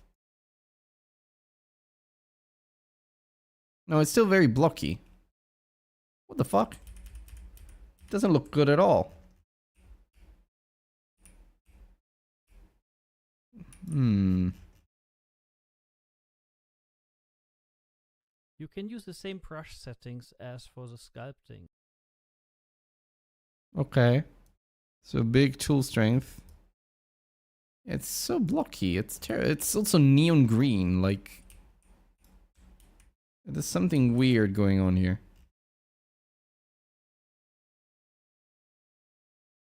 Cancel. Okay, wait. Grass layer info. And this. Yeah, I don't get why it's so blocky. It's supposed to be much smoother, isn't it? It's like neon green. And it's kind of also reflecting. Yeah, not a fan. Maybe the green isn't the best. Let's do like a darker green. Go back into the material landscape. Ah, yeah, no, let's do like a darker green like that. Okay. That should do. Yeah, it's a little better, but it's still like strange because it's not blended at all. Maybe it's the fall off. No, it's just very, very... Ugh. It's not like... If you look at the window that the man is using, like, obviously, it's different. Oh, what's going on there? Okay. Oh, that's why. Alright. Because we are painting over, like, nothing. We first need to paint, like, the whole landscape. Why did it, like, how did it apply the sand Paint tab material to the whole? 2 layers we just made. But the information needs to be stored somewhere. Yeah, so we it need does. to create a weight blended info layer. And we do that for the sand in our landscape folder and the same for our just made. But the information needs to be stored somewhere. So we need to create a weight blended info layer. And we do that for the... He did something. When he did that, he did something. He dragged it. No, he didn't. Okay, but in any case, it applied to the whole layer to like it applied the whole layer to the entire landscape first, as if it were like the full thing. So select brush type alpha, work entire landscape components. Oh, there we go. If we do it like that, I mean, it's not how we did it. For some reason, it didn't apply the color automatically when I did it, but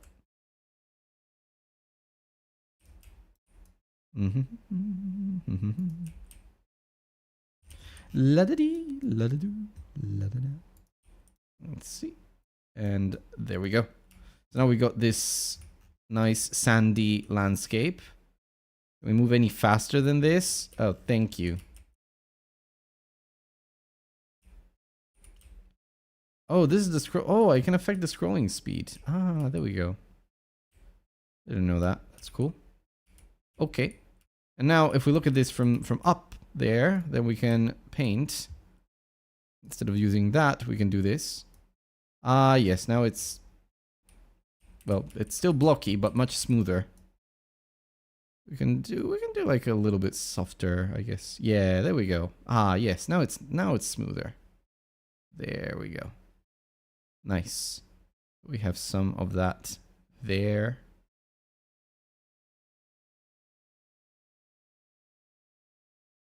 Okay. That's our valley here. We can just make it maybe in terms of brush size we can go a little bigger. There we go. And there we go. Nice and grassy area. Okay. Then we still want some patches of sand here and there, so we're gonna do that.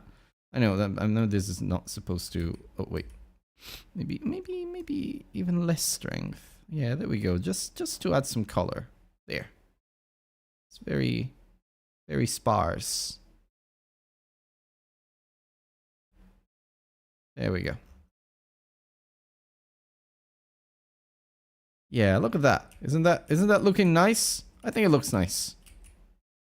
Looks kind of like an oasis in the desert or something like that, but okay, let's keep going. The sand in our landscape folder and the same for our grass.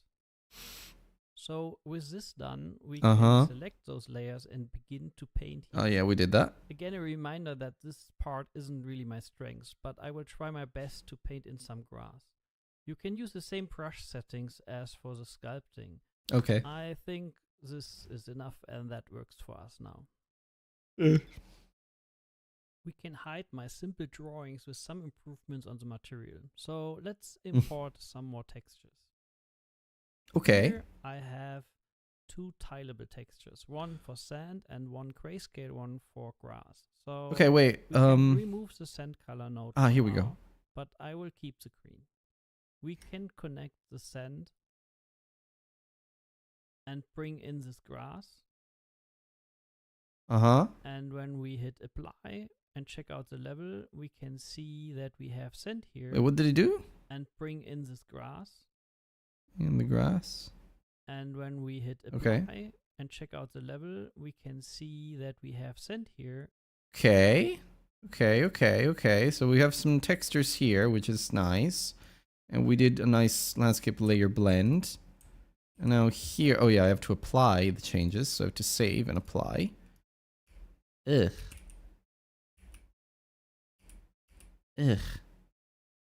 Oh yeah, because this one doesn't have color. But this sand, oh, it does have sand. Look at that. These are like sand dunes. Kinda. That's cool. And this is supposed to be the grass texture, but it has no color for now. It's very beautiful grass. Very But beautiful. The styling isn't very nice. No, it So isn't. let's get back to the material and fix that. Okay, let's fix that. This time we will use an absolute word position node. Absolute word position. It's so fucking fast. Absolute node position. How did he do that? So let's get back to the material and fix that. This time we will use okay, an word absolute position. Word position node, which gives us x, y, and z on a given location. As we do not need that, we will use a component mask to get only 2 coordinates and not 3. Oh my lord! Which gives us x, y, and z on I a can't given keep location. up. As we do not need that, we will use a component mask to get only 2 coordinates. A component mask, a composite mask. What is it? Which gives us x, y, and z on a given location. As we do not Com- need that, we will use a component mask to get only 2 coordinates and not 3. R is x and G is y in this case. Now we can divide that. Well, but they changed this node actually, so I can just grab X and Y. I don't need Z. I can just grab X and Y and put it there, right? That by a number to control the tiling. Uh-huh. For example, 256 could work. And now we plug that into the UVs. Okay, so we want to do this. Divide. And I think it's this, yeah, 256. And we plug it in there. And we plug that one in, the UV. And now when I move around, you can see this is word aligned, even in the editor. I really actually like that a lot. So now we plug that into the UVs. And now when I move around, you can see this is word aligned, even in the editor. I really actually like that a lot.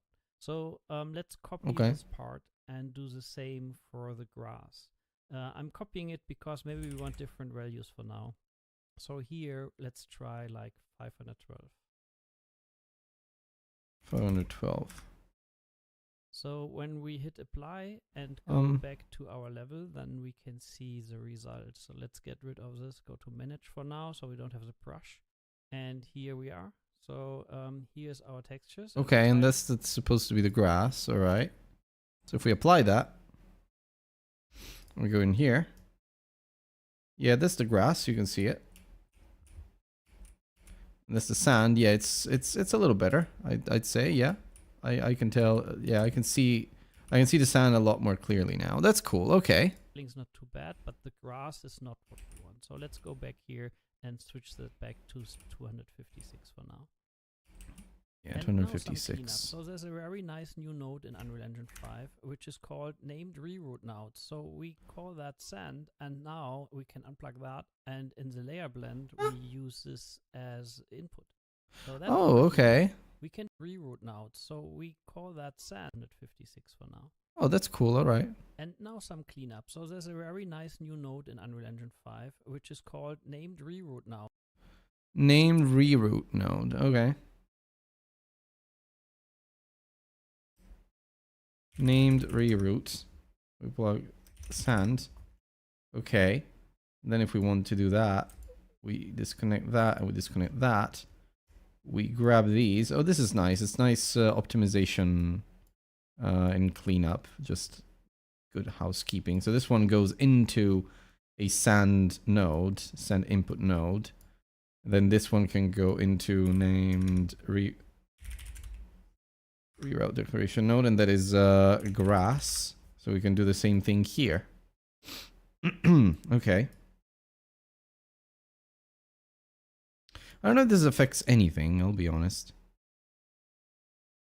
Maybe I need the composite mask. Let me see. Component mask. And that one goes into A. Same thing here. Component mask. That goes into A. Yeah, I mean, no, I feel like it's exactly the same. I didn't change much, but it's alright. It was the same as doing X, Y, and whatnot. I can keep it as it is. I feel like we still need to apply the color to the grass, so let's see what happens. We call that sand, and now we can unplug that, and in the layer blend, we use this as input. So that's pretty neat. We can do the same for the grass, but before we do that, let's bring some color to the grass. Yes, so of course. We can hold L and do a left click. That brings us an alpha lerp, and we can use a grayscale and the screen here. Let's make a copy of that. Okay. Wait. Left click. That brings us an alpha lerp, and we can use a grayscale and the screen here. Let's make a copy of that and do a second screen, which we in this case make a little bit brighter. Okay, and with this just a second, I have to reorganize all of my window. Okay. There we go. Then we have this first one. Then we do the other one, and he said the second one a little bit brighter. Yeah. A little bit brighter, more saturated maybe. Yeah, that would do. Plugged in now into our alpha lerp. We can lerp between those two values with the grayscale. So, and when previewing this is what it looks like. So now again, I'm not seeing that. Oh, yeah, that's because preview it that way. Ah, okay. That's not too bad. I mean, it is pretty bad when it comes to Yeah, the top of the sphere is nice, but the middle is pretty crap. But I think it's not supposed to be seen from the center. It's grass, isn't it? So, yeah. Right. It's a little strange though, a little bit too bright, maybe. We don't want it to be kind of like, no, that's too similar to that now. Maybe we want a different color, just slightly. Yeah, something like that. It's kind of a sickly grass that way. Yeah, that kind of works. It can be a little darker. Great. Okay.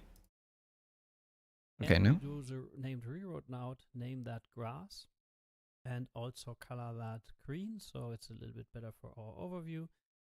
How did you now recolor again, that? we do the named reroute node, name that grass, Ah, and also color that green. okay. In green. Okay. Green and sand needs to be this yellow kind of. Yeah, there we go. Okay. Green, so it's a little bit better for our overview. And now we can plug this into the layer. So this is a really nice way to keep your graph clean. And very often it's the small things that can make a big difference. You could also make a material function here, but we keep it like this for now. So, and here's the result on our landscape. So when we get closer, this is pretty nice. And I would say that's not too bad. Obviously we need a little bit more sand here, just to kind of smoothen out all of this crap that I did when I went there. The fall off needs to be much smaller. I need a lot more accuracy there. But I do still need the grass there. So I think actually I need a smaller brush. There we go. Kind of like that. Okay. Okay, and then I have to adjust here the patches of grass that go into the mountains. Okay, that's actually pretty cool. Tool strength, I kind of need it a little bit stronger now. There we go. It's not the best, but I mean, I'm also not going to publish this game, so who cares, really? Not me. Maybe here we just reintroduce some sand, just because. Yeah, and then, well, if we want to really be creative and cool and cute, we could also just, you know, do these little patches of grass over here in the mountains, because sometimes you do get a little, the word escapes me, a little glade in the mountains. Not that the player is going to see it, but, you know, just introducing a little bit of green here. Like here, like a little green path. Something like that. Yeah. Kind of like that. That's cute. I like it. Well, I don't like that now. But you get what I mean. There you go. Like a little green path that goes up to the mountains and whatnot. So yeah, it's right. I like the sculpting tool. It could be very creative, and it could work really well if you know how to use it. It's obviously not my case, but I don't mind that. Okay. Right. So what's next? What we wanted. So next, let's try to populate this with some grass and some rocks. First, let's spawn some real grass. Okay. Before we start, let's change the light direction a little bit to get a nicer spot here in the middle. And then let's... Okay. Well, we have these mountains now, so I guess we have to... Yeah, we kind of have to change the light to be... like that. Yeah. So we get that. And we could also, technically, if we wanted to, make it like that. Yeah, like little twilight. So you get some... Yeah, you get the shadows of the mountains as you start. And kind of want it to be that way. Yeah, kind of like that. So we get like the twilight, but late afternoon, let's say. Yeah. Yeah, something like that. Let's create a new folder we name environment. Okay. Here Environment. we want to import a static mesh from an FBX and another grayscale texture.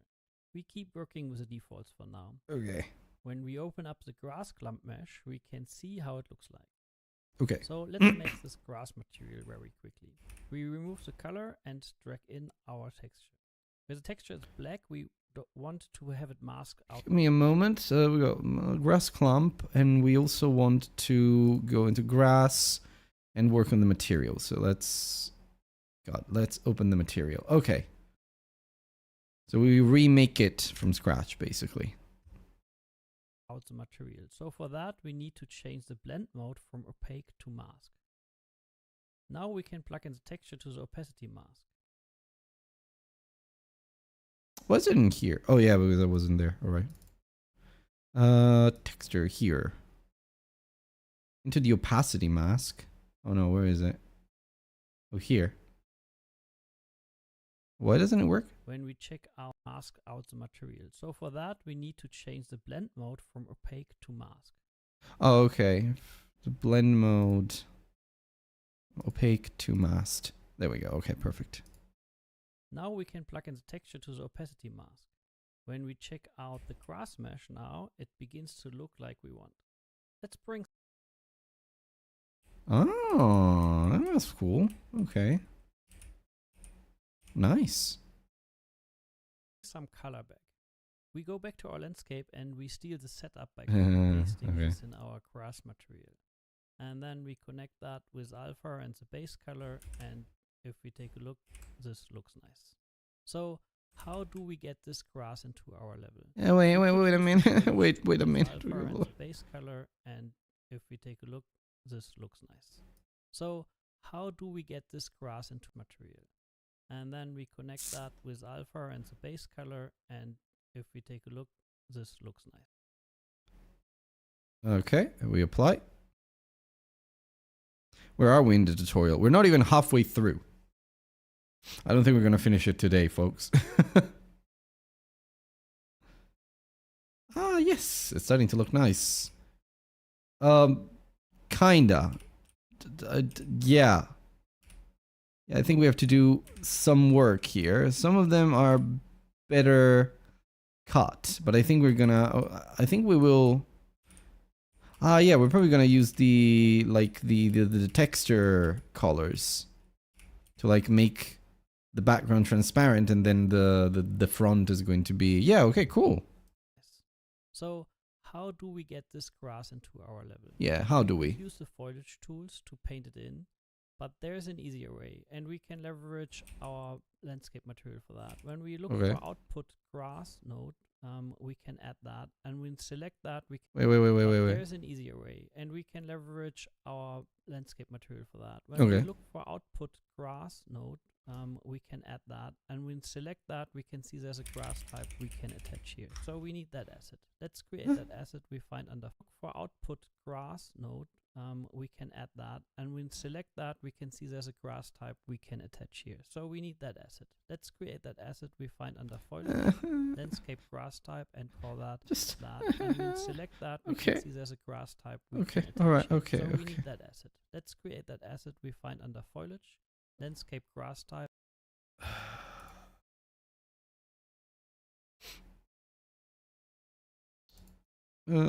Foliage. Landscape grass type. Okay, here we are. And call that f_landscape grass. After opening it, we can add different grass types, but one is enough for us. So here Okay. that f_landscape grass. After opening it, we can add different grass types, but one is enough for us. So here we add our grass clump, and then we bump up the I think it's that. density and Okay. we change the min and max scale. It's why does it go so fast? But 1 is enough for us. I would be okay with this tutorial being like 3 hours if he just slowed down a little So bit. here we add our grass clump and then we bump up the density and we change the min. I don't even see After what opening it, density we you can put add in different there. Grass types, but 1 is enough for us. So here we add our grass clump. and 800, okay. Bump up the density and we change the min and max scale a little bit. And back in the landscape, A little bit, by we add what? Our grass type now. The density and we change the min and max scale. 0.1 and 0.4, okay. And back in the landscape, we can add our grass type now. So next is a question where to spawn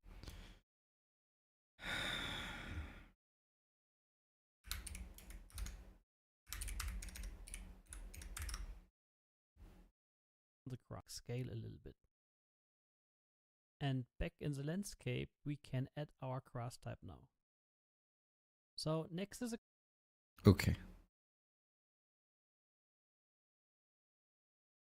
Back in landscape. Here, we can add our grass type now. Okay. There. Okay. the question where to spawn the grass. Here's where the layer blend comes in. We know already where grass was painted. By adding the sample landscape node and changing it to the layer name grass, we are actually done. So back in our level, we have landscape node and changing it to the layer name grass, we are actually done. So Are back in we? our level, Okay. we have now grass. Is that cool? I have no idea how how the whole thing is supposed to work. Like, I'm just following blindly, and it's here. Okay. We got the grass here. Oh, that's cute. Oh, that's nice. Really nice. Look at that.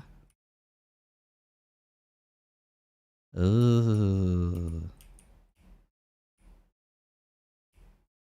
The problem with this is I wouldn't be able to recreate it because I have no idea what the hell he did there. So, okay, let me save all of this. We got the landscape grass, okay. Grass clumps. We increased the density, okay, I get that. But then in terms of scaling, okay. Right, so basically there's like a density range, I suppose. So it spreads it randomly around the texture. And here we have the material grass, okay. But if we go into the landscape here, landscape layer sample, all right. But landscape grass, we had that. But how does he know that?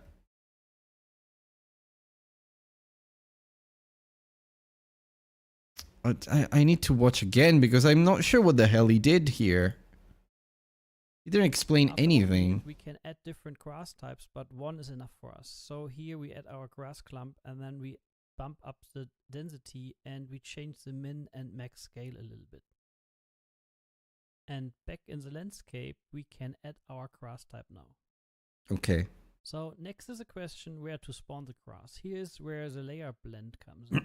We know already where grass was painted. By adding the sample landscape node and changing it to the layer name grass, we are actually done. So Sample landscape layer sample. So basically we are using this one, like we're taking the grass layer from the landscape layer blend and we're changing that layer to, well, we're connecting that layer to this landscape grass. But now, here's my question. Landscape grass output. Do all landscapes have grass by default? So this is a node that Unreal Engine provides for you. Is that right? No, I don't want to edit shit. I don't want to do anything there. I'm gonna delete this, but Landscape grass node. Okay, so it is a node that Unreal Engine does for you. Makes sense. Okay, well we got grass now. That's cute. We don't have a player though. We're gonna have it at some point. I'm very scared of that process, I'll tell you that much. Okay. Well, it's looking good though. Back in our level, we have now grass. Isn't that cool? So next, let's get really crazy with some rocks. I think what I'm going to do is, like, this tutorial is nice, but it doesn't explain shit. I don't think he's probably a good teacher, but what he was tasked with was he did this whole thing without talking while he did the tutorial, and now he's probably commenting on the tutorial while it happens.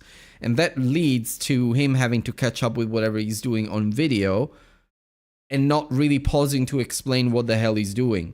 So this is kind of, he worked backwards from an existing video and tried to explain what was going on, but the result is that he's going too fast. And so I'm not able to catch up. And I don't think anybody watching this video who's not already a pretty experienced game developer will be able to understand what the hell he's doing. So this is probably not useful for like beginners or intermediate even people who are coming from another engine and are trying to switch, because it's just, I feel like he's going too fast. So what I'm probably going to do is I'm going to try and finish this tutorial anyway, because I've started it and I'm learning stuff as I go. But I feel like I need someone else to explain these things to me. So I'll probably do at least one more tutorial from someone that is really good, like a really good teacher, and really pauses to explain what the hell is going on. And I will try to do like a full game in about, again, 2 hours or something like that with another tutorial. Because this is useless to me. I'm kind of seeing what he's doing, but I'm not getting the explanation, so I'm not really putting it into my brain. I'm just mindlessly, numbly following what he does on the tutorial, and I don't think that's helpful if I then have to go away and do something on my own. I will learn a lot from this tutorial for sure, because as soon as he gets into player logic, then we're gonna see some interesting stuff. And already I've learned about the landscape tool, but all of the technicalities like adding the layers and such, like I feel like he doesn't spend enough time on them. Rocks, We want okay. to import an FBX named Flat Rock. This rock has over 6 million triangles. So now we want to change our import settings to build Nanhide and then hit import. This rock has over 6 million. Rock flat 01. So this is what I cannot do, because when I try to import these rocks, the Unreal Engine would crash. It's not able to import the rocks for some reason. They must not be compatible with this version. They must be compatible with the version of this tutorial. So I will just watch instead. We'll watch together. Build Nanhide and then Put it bigger. import. There we go. Now, I will speed up this video, but I can tell you that What importing do you mean speed up this video? and creating the data took under 3 minutes, and it's around 140 megabyte big in the content folder. With this done, we can drag our rock into the level. Switching Okay. to Nanite visualization triangles, you can see Nanite in action Holy rendering only the amount shit. of triangles needed. If you want to learn more about this awesome technology, check out our other videos, including the one from Matt and Galen, where Huh? the Nanite in action rendering only the amount of triangles needed. If you All want right, to so learn it more applies about like low level of detail as you move farther away from the camera. Oh, that's cool. this awesome technology, check out our Awesome technology. It just applies. other Okay. videos, including the one from Matt and Galen, where they show you how to convert your existing scenes using Nanite.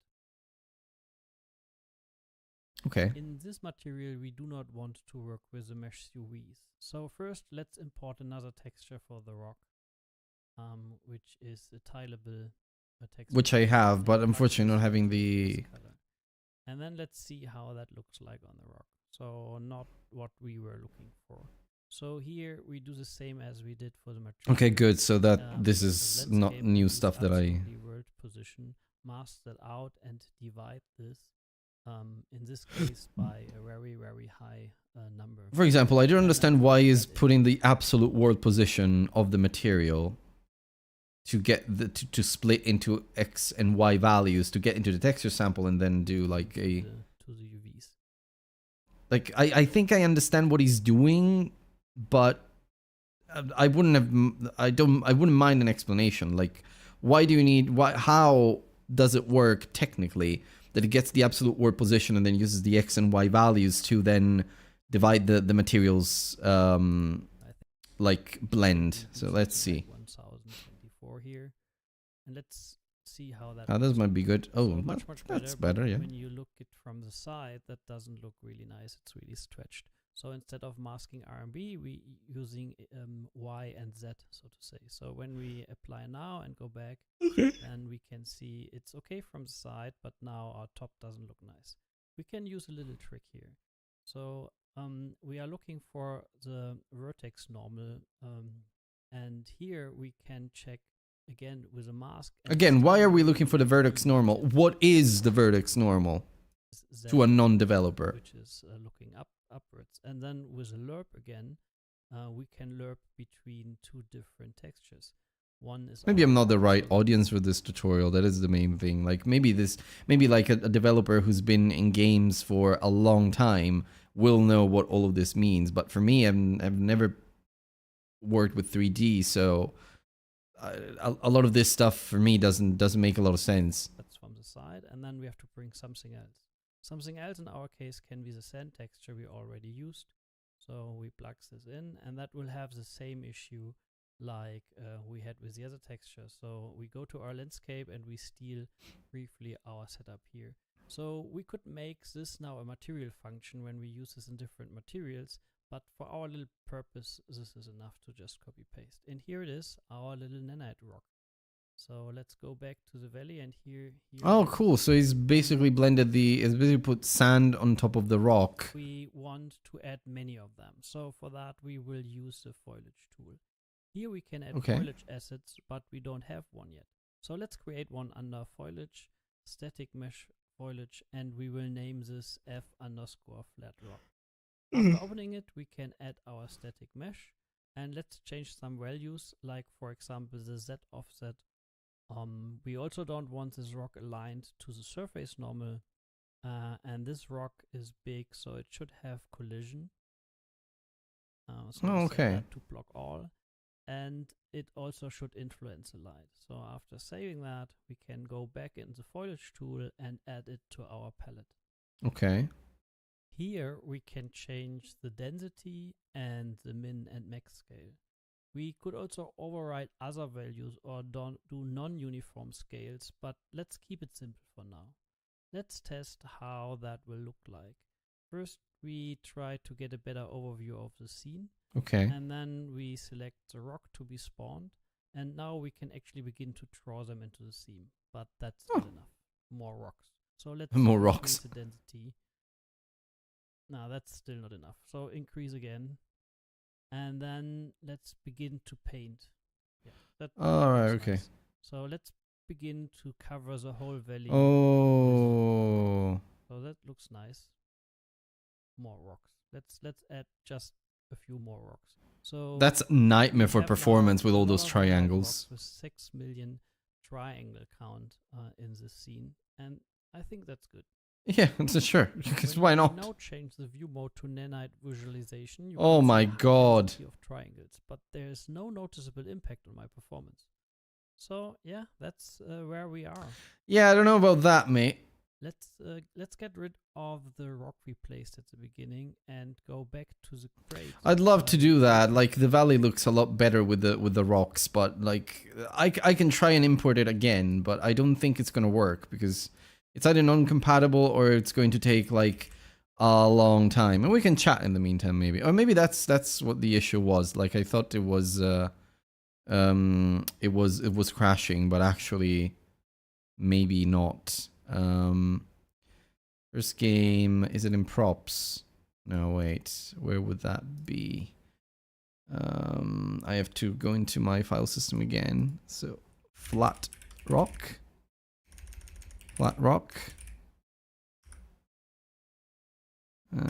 Don't know.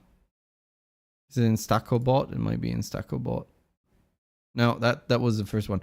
Online learning kit. Maybe in the online learning kit. Content. Raw assets. Okay. Collections.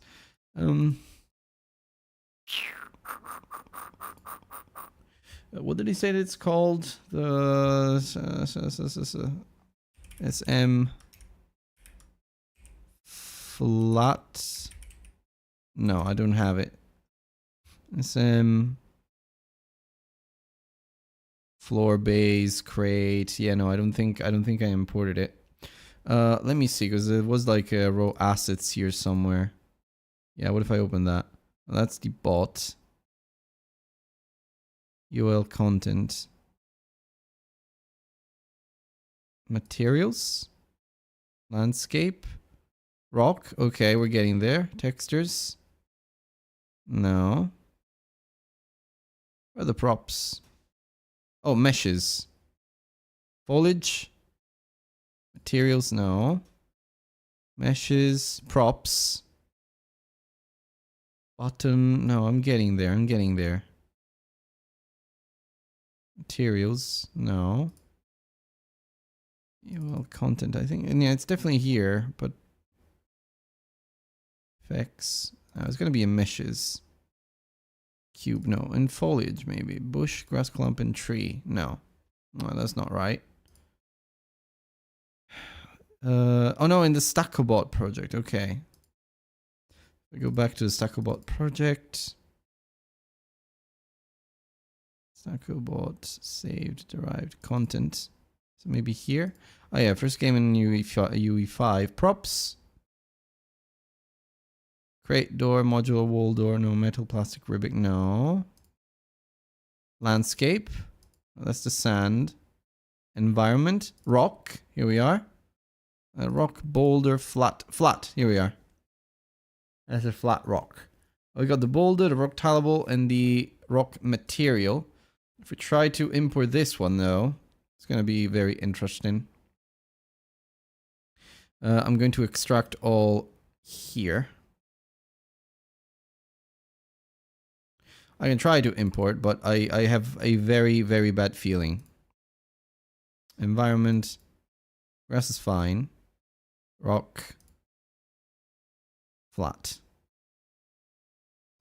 Translating source file. So we might have to wait for a little bit. So in the meantime, what we're gonna do? Gonna chat a little. Oh yeah. Why is it? Oh, it's so small now. Okay.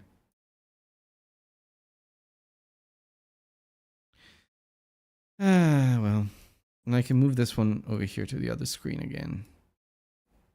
So, well, basically, it's going okay, I guess, but is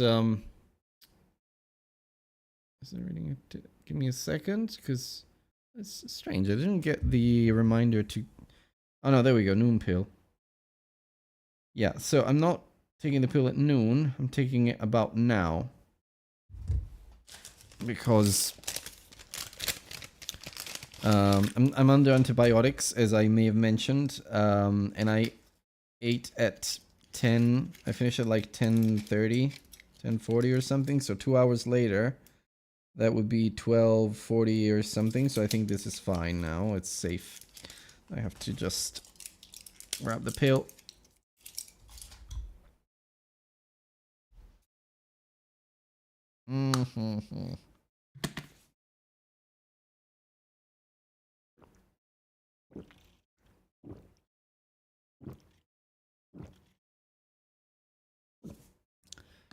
Whew, okay.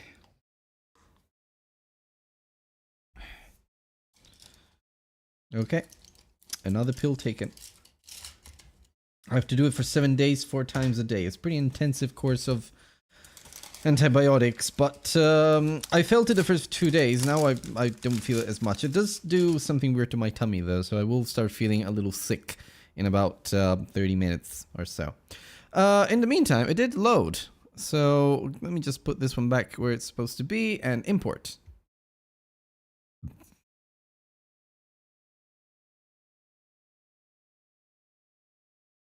I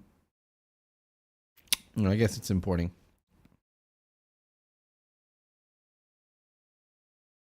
Give it a few more minutes. So yeah. Oh, importing. There you go. Says that it's actually doing it. I might drop some frames now. Yeah, looks like the stream might be suffering now, just because the CPU is under stress. But we should be all right after a while. Well, this tutorial is intense, but it's pretty cool. I'm not gonna lie. You do learn quite a bit. I just wish it were a little bit slower. You know, it's just. You know, I said it already, but. Oh, encoding overloaded. Oh no. Oh no. I think yeah, because the importing process is making the stream lag. Sorry guys. Won't be long. Won't be long. Just a couple minutes. We're gonna do like that for now, okay? Hopefully that one solves it. Yeah. That one seems to solve it.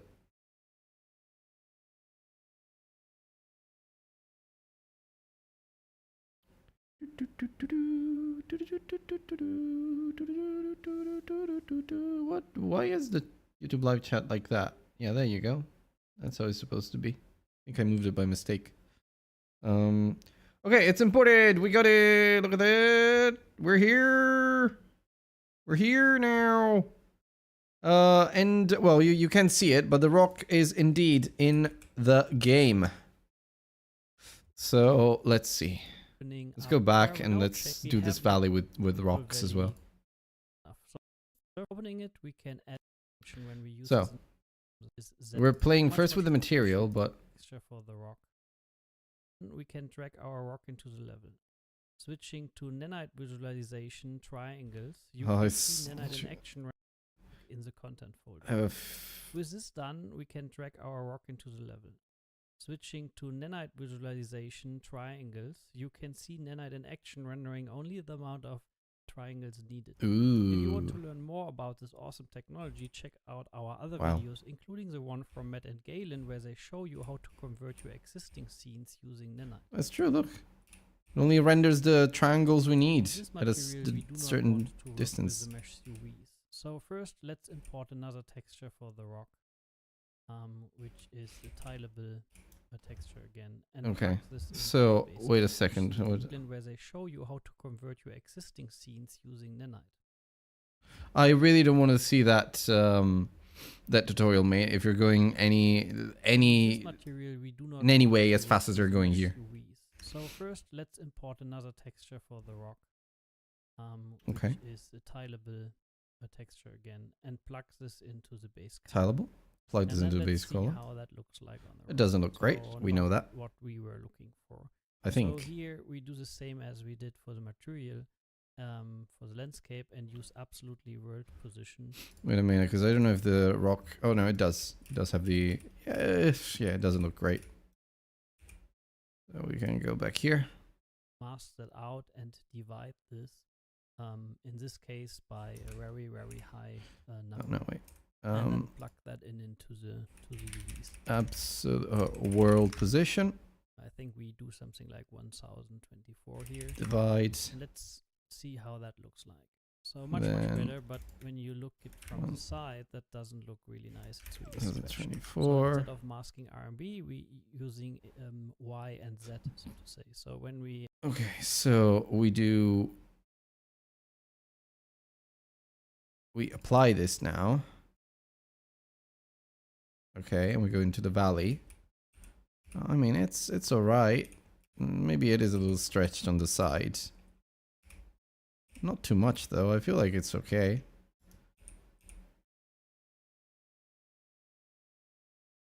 This rock works for me. I don't see big problems.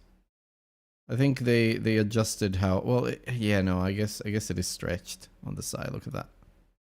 That's definitely a big stretch. Okay. Let's go back in here. Yeah, apply now and go back. Then is closed all the landscape, grass clump, grass, rock. So we have to open the rock flat though. Wait. Yeah, Just because you never know. Okay. We can see it's okay from the side, but now our top doesn't look nice. We can use a little trick here. So we are looking for the vertex normal, and here we can check again with a mask, and this time we only use Again, I don't know why we need the vertex normal, but all right.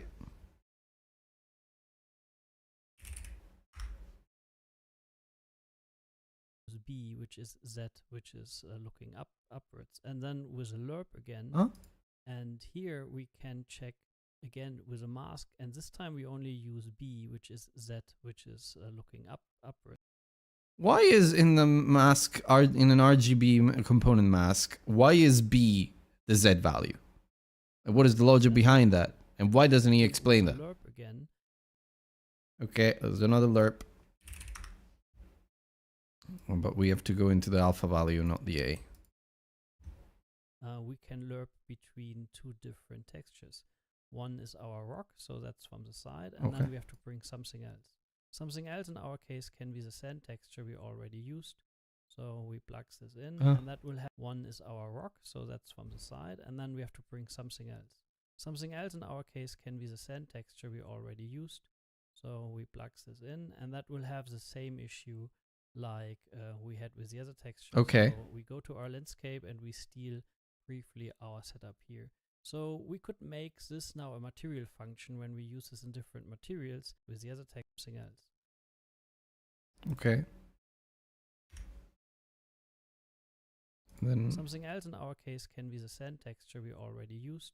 So we plug this in, and that will have the same issue like we had with the other texture. So we go to our landscape and we steal briefly our setup here. So we could make this now a material function when we use this in different materials, but for our little purpose, this is enough to just steal briefly our setup. okay, so from in landscape again, we steal the send texture setup. That. We go back into the rock, we paste it there, and we connect it there. Okay, fine. Here. So we could make this now a material function when we use this in different materials, but for our little purpose, this is enough to just copy paste. And here it is, our little nanite rock. I don't know if it let's go works, back but we'll to see. A, and here it is. And we want to add I mean, it's exactly the same as it was.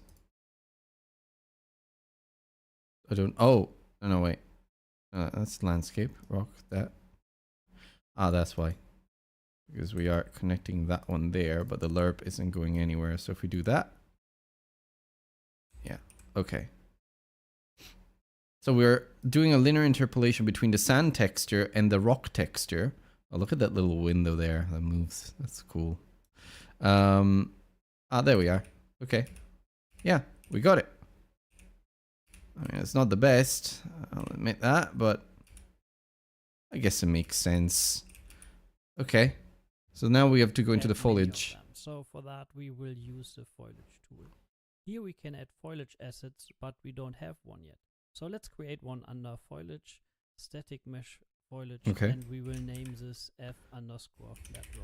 Flat rock. After opening it, we can add our static mesh, and let's change some values, Wait. like for example the Z offset. We also don't want this rock aligned to the surface normal, and this rock is big, so it should have collision. So we set that to block all. Where's the And collision? Okay. it also should influence the light. So after saving that, we can Wait a go back to minute. have collision. So we set that to block all, and it also should influence the light. So Okay. after saving that, we can go back in the foliage tool and add it to our palette.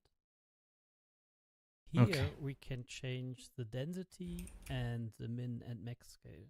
Okay. We could also override other values or do non-uniform scales, but let's keep it simple for now.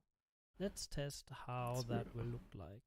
First, Yeah, we it's a- try to get a better overview of the scene, and then Okay. we select the rock to be spawned, and now we can actually begin to draw them. into the scene. 0.5 But and that's then he more did rocks. like So let's 50 at some point. density.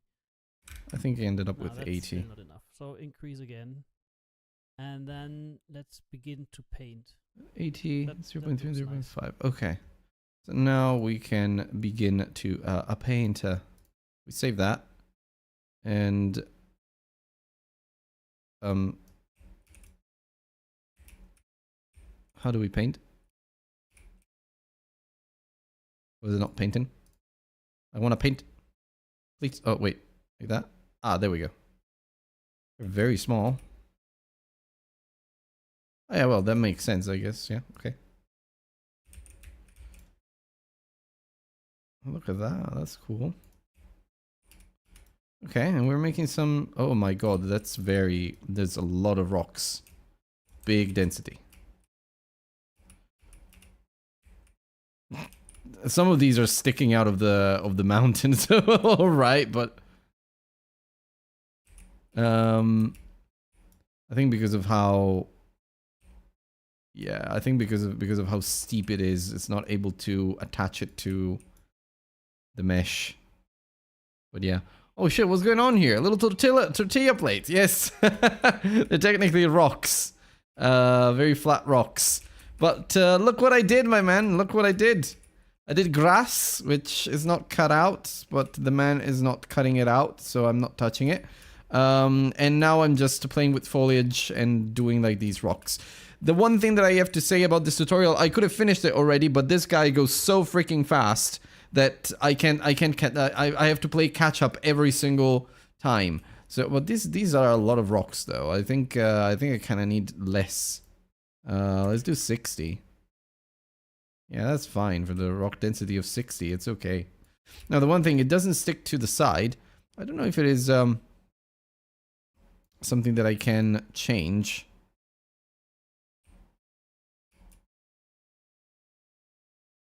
No, maybe not. Random yaw height. Yeah, well, it's okay. It's fine. So that's alright. Just put some more there. Some over there. There we go. And done. I thought I'd be that late to the stream. The game is almost done by now, but no. No! Because this tutorial is 1 hour and a half, and I thought, yeah, I'm gonna do it in like 3 hours, maybe. I'm not even halfway through. And that's not because I'm stupid. It's because this guy goes so fast and he does so much stuff. Look at this. He did this in the space of maybe 15 seconds. Like, how am I supposed to follow that if I've never used Unreal Engine before? I'm probably not the right audience for this tutorial, I guess, but shader magic, yeah. I like this. Like, this kind of makes sense what he's doing, but he's not explaining the steps that he does as he does them sometimes. Like, for example, he said, oh yeah, we're looking for a vertex normal here. Why? What does that mean? So, yeah, and then we're masking the B, which matches the Z value for some reason, which I suppose it's embedded into, you know, shader graph, or whatever shader language Unreal uses. But you know, this is supposed to be a beginner tutorial. Like, I can infer some of that stuff, but it's going too fast. I'm not sure I am the target audience for this tutorial, just because it's like, I feel like it's aimed at maybe people who are super experienced in game dev already, and they are trying to do they're trying to do the switch to this engine. Or maybe not. And if that's not the case, then it's just not a good tutorial. Relatively easy if you know a bit of Blender already. Yeah, exactly. If you know Blender. It seems to assume that you do. That's okay, I guess, but, you know, anyway. So let's begin to cover the whole valley with rocks. So that looks nice. More rocks. Let's More rocks. test a few more rocks. I can delete So that one. we have now a lot of nanite rocks with 6 million On the other hand, though, I am learning quite a bit, as in, I mean, I'm not sure I'd be able to replicate what I did to spawn the grass where I'm painting the grass. But in terms of material and material manipulation, I'm kind of like creating materials and kind of creating all this stuff. It's really fascinating. I like it. And I also think like the landscaping tool here on Unreal Engine is really good. Like you can sculpt a lot of stuff. You can paint, but mostly the bit that I like is that I can like sculpt maps here using creating a landscape, and then I can just do that and I create little hills and mountains. I think Unity is something similar. I'm not sure if Godot is something similar, but the landscaping tool is really, really cool. And then for painting, like now if I were to paint some grass here, I think it would spawn some grass automatically. Yeah, there you go. Because of how the material is set up and such. So here you get some grass as well, which is really cool. 3D is a whole different thing. It's not only one more dimension than 2D. Yeah, Unity has it too. Godot, let's say you can install that too. Okay, so like with a plugin and such. Okay, cool. But yeah, the landscaping tool, I find it very, very advanced. And that's definitely super useful if you're playing on a 3D game or doing a 3D game. QuickScore is going to have some headaches with that. Because I don't know if I'll have time to, if I have to program the blueprints and do all the logic for the game in, say, 3 weeks, then I don't know if I'll be able to also do the level design. But we'll see. We'll kind of play together on that. I do expect it's going to be something that he looks after, but who knows? He said that he wants to do all the art for it, and then we'll have a composer. But yeah. In the scene. Anyway, I think let's keep going. When we now change the view mode to nanite visualization, you can see a high density of triangles, but there's no noticeable impact on my performance. Again, So I don't know about that. There's like millions of triangles in these rocks, and he says there's no noticeable impact on my performance. Yeah, because technically it reduces, as you can see, the number of triangles as you get closer, which is definitely useful, and I think it reduces the level of detail automatically, which is something that usually programmers have to, obviously, like devs usually have to put that in. But as you get farther, it reduces the number of triangles. Still, I'm not entirely sure that a rock with billions of triangles or millions of triangles is going to be is going to have no impact on the performance of every possible system on any game. But anyway. It also comes down to optimization, obviously, but at least the technology is there, which I find really interesting. Where's the lit mode now? Here. Okay, we're back here. So where we are. Right. So what's next? Let's get rid of the rock we placed at the beginning and go back to the crate by opening up the static mesh. Because there we can check nanite and hit apply. This doesn't have much polygons, but as nanite is a general optimization. Why are we going on the wait? Up the static mesh.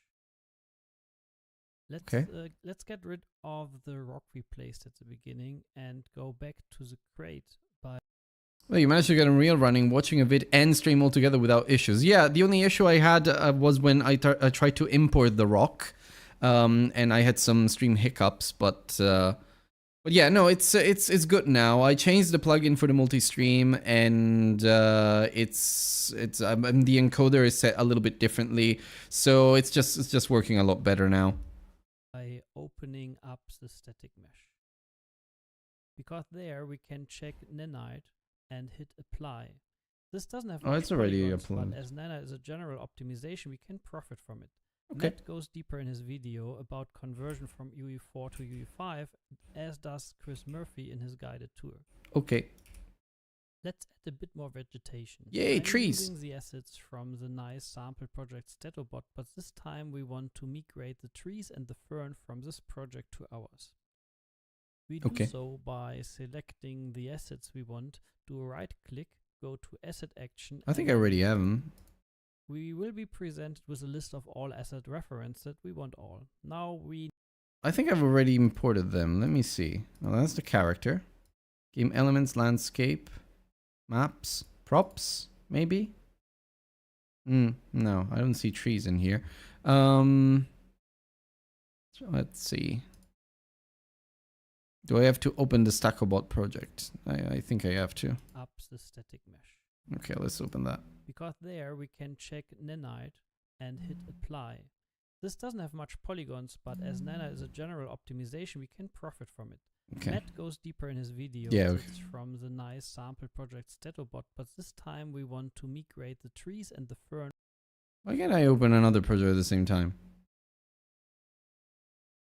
Open project. Stackobot. Save content. Oh yeah, no, save, absolutely. Okay, well, it's resetting. And it crashed. Yay!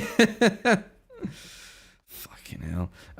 It crashed a few times, by the way. The Unreal Engine, our beautiful Unreal Engine. It crashed a few times when I was doing the landscaping. Like, while I was sculpting, it crashed at least 3 times. Which seems ridiculous to me. What can we do? Well, rather than opening the Stackobot project, actually, I think what I want to do is grab from the Stackobot project, grab the trees. So if I go into the content, Stackobot, environment maybe? Props? No.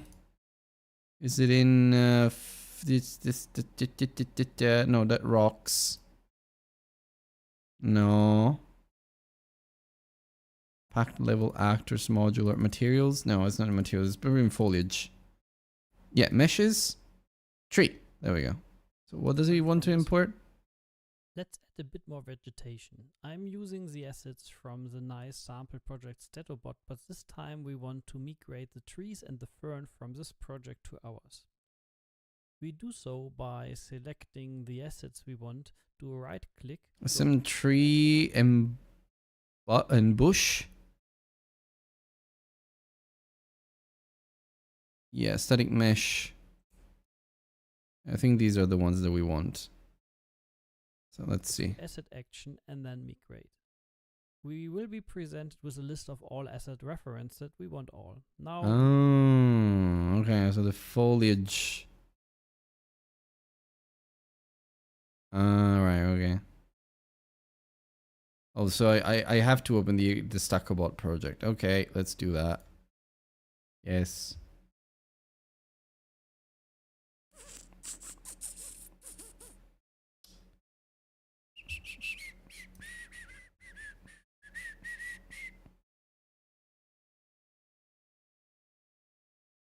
Okay, so we're in Stackobot. Okay. Is it in foliage? Where did it go? The assets we want. Content Stackobot, environment foliage. Okay, environment foliage. There's no trees here. There's no trees. Okay. Whatever. So I have to do 1 and 2, I think. Yeah, these are the ones. So I have to asset actions migrate. Yeah, these are all the things. And where do I put it? Do a right click, go to asset action. I think I go into Unreal projects. First game. We will be presented with a list of all asset references that we want all. Now we need to choose the content folder to our target project and migrate. Here we are back, and we have now a new folder with a hierarchy. Okay, so now we go into first game. Yes, I hope it doesn't crash again. Okay.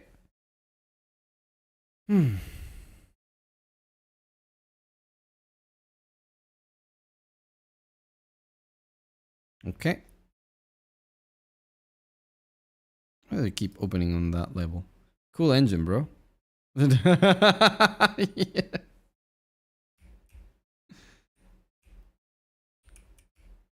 Yeah. Yep. Okay, Stackobot, here we are. Environment, foliage and materials, yeah, all of that. So what do I do now? Key from our source project. This static mesh foliage we can now add in our foliage tool. For example, the fern. We want a slightly smaller scale in this level, but we keep the density. Now we can select them and easily paint them onto our landscape. Maybe some more here. Wait a minute. Where's the? Oh yeah, because it's not a foliage material. We keep the density. And it's a static mesh. We can select them and easily paint them onto.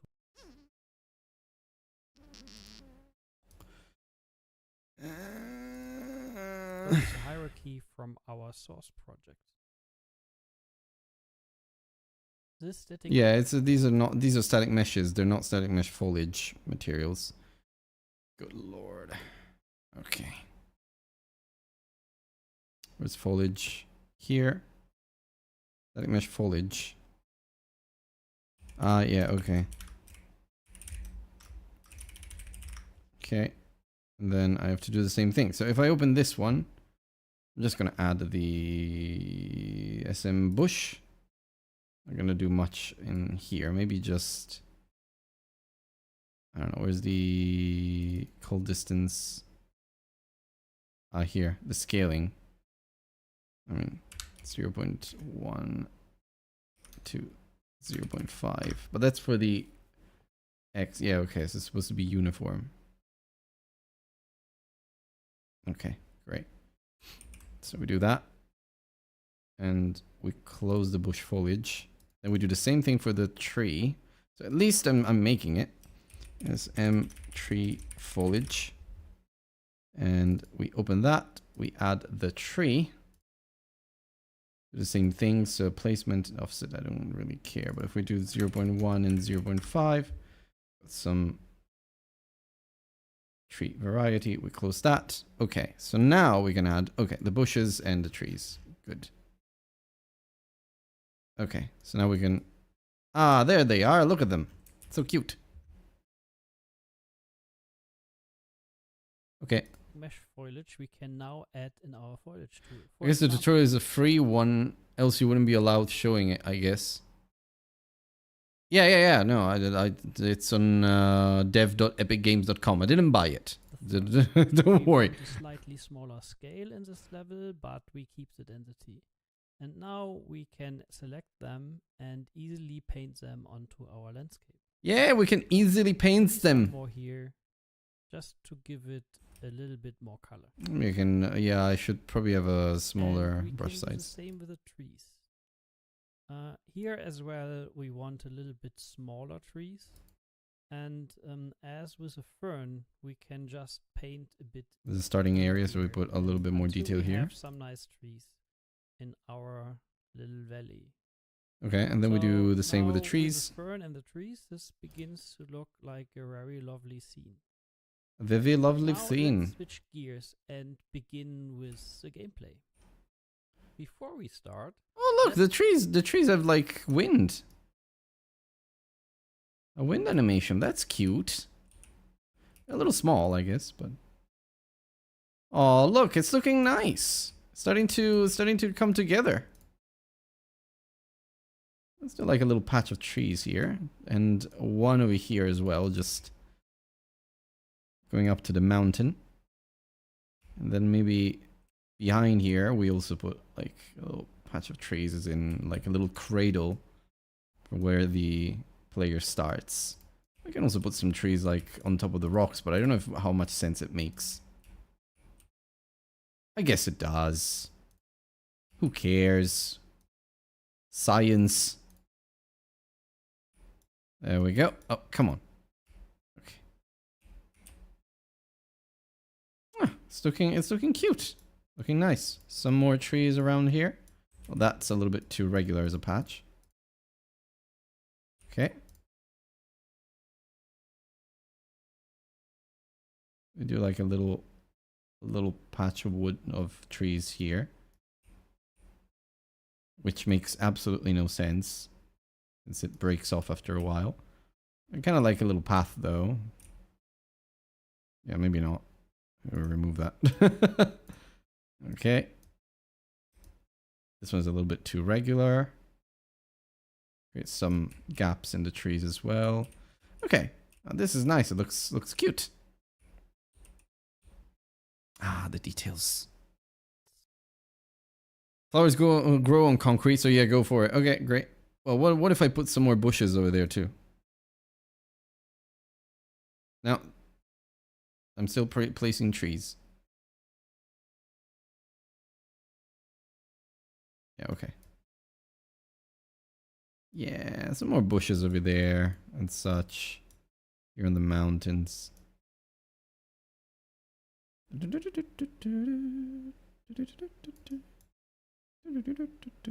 I mean, this is just to play around with a little bit of art, but it's not like I really care. Also, there's patches of grass here that the players would never see if this were a real game. So, yeah. Press play and see what happens. So Yes. besides our crates falling to the ground, we can find some yellow colored actors in our outliner. Many of them are default actors that get automatically spawned. Wow. Like for example the game mode or the pawn or the player controller. The pawn. So Let's those see. three we want to replace with our own.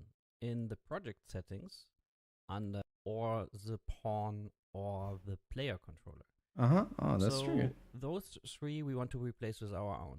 In the project settings, under game mode, we find the default game mode base, which defines what classes are spawned. All Game mode. Maps and modes, is that there? Yeah. Also, the startup maps are defined here, so let's briefly change that to our valley. And now we want to make an own game mode, an own pawn, and an own player controller. How did he do that? See, he goes so fast. I have no idea what he's done And there. now we want to make an own game mode, an own pawn, Oh no, he didn't do anything. and an own player controller. So let's create a new folder and name that one framework. In there, we want to create a new blueprint class. We worked only with an actor before, but blueprints can be made out of many different classes. When we open up an actor in our classes, you will find that our crate is a child of an actor. Okay. And a character is a child of a pawn, which means they inherit functionality from their parent. But Okay. we will based on the game mode base and name this one BP game mode for now. Next, we need a character. A character is based on a pawn. Just put more bushes and trees where nobody gives a shit. Why are my FPS dropping? Yeah. Then maybe look for another tutorial. Yeah, that's what I was saying just before you came here. So what I'm planning to do is I kind of want to finish this one because I want to see where it goes, and it comes directly from Epic. But once I do that, and we are like 1/3 of the way in, I'm hoping things will get a little bit more intuitive from now on, because we're going to get into blueprints and logic and such, and there I can do a little bit more. And then I will probably look for another tutorial. But that means like I only have 3 weeks to finish to look into that and learn more. So I'll probably do it a little bit in my own time as well. Maybe not this weekend because I have a few things to do for the podcast, but yeah. I assume the ones that are longer than 5 hours could be great. Yeah, exactly. So I want to look for like, say for example, if I were to like open, for example, one here and say like, I don't know, Unreal, and no, I need to go on YouTube. And say we do Unreal Engine tutorial. Look at my feed, which is all like video editing stuff now. Unreal Engine tutorial. Unreal in 100 seconds, yeah, but maybe not. But like Unreal Sensei. Not 3 years ago. I probably want something relatively recent, maybe from this year, that is super popular. How to make your first game in Unreal Engine 5 in 2025. Full beginner course. So this might work, for example. It's 360k views 10 months ago for Unreal Engine 5, which is what I'm using now. And it's fairly popular. So also, what's this? The best way to learn Unreal Engine in 2025? I don't know what that is supposed to be. But like, yeah, that seems to be like a good one. Ultimate Guide to Unreal Engine 5, from basics to advanced techniques. This could be useful, and it's 3 hours and a half. This seems like something that I should watch. Not necessarily maybe follow, because it seems to be like an explainer, blocking and such. So it's probably not like a follow along tutorial, but it's going to be so much information. So yeah, so for example, I'm going to add this one to my super secret. Oh, I don't have it here. I have it in my other one. I'll add it to watch later. And then I'll add this one to watch later as well. And these, for example, I can follow. And this is like, collectively, they're 5 hours. I think they're going to cover all the basics that I will need to actually do the game. So collectively, actually, they're more than 5 hours, because this is a 3.2, and that's 2.3, so that's like almost 6 hours worth of content. That should be enough to get me ready for the game jam. Sadly, I don't know anything about Unreal, only know Game Dev Micah and his content. Yeah, no, but it's fine, I mean, I can do that.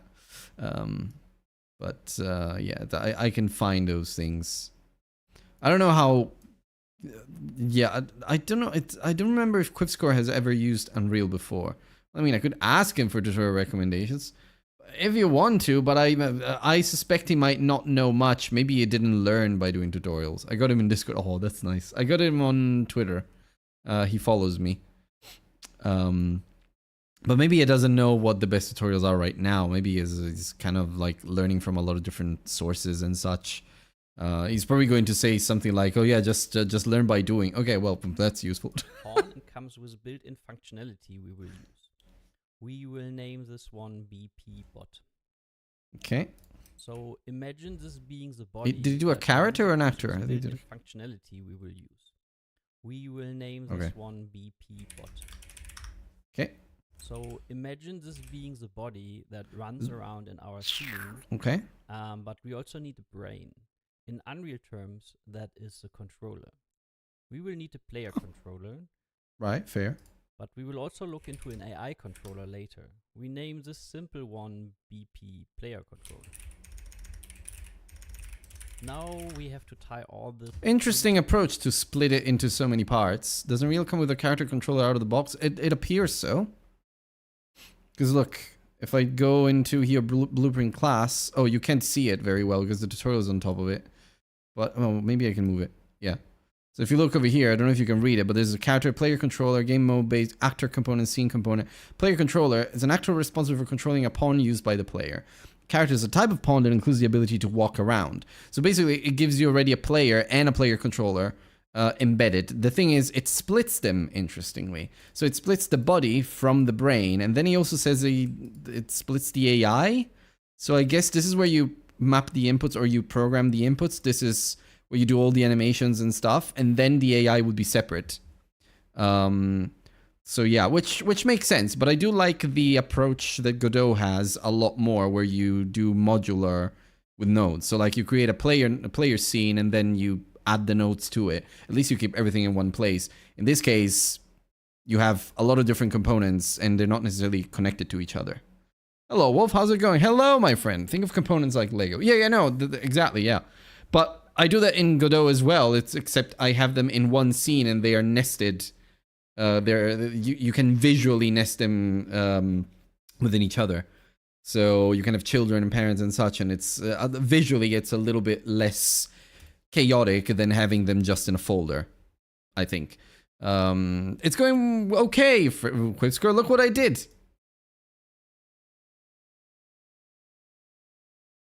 This is following the tutorial, which I spent a ridiculous amount of time trying to work out the materials because this guy goes so fast.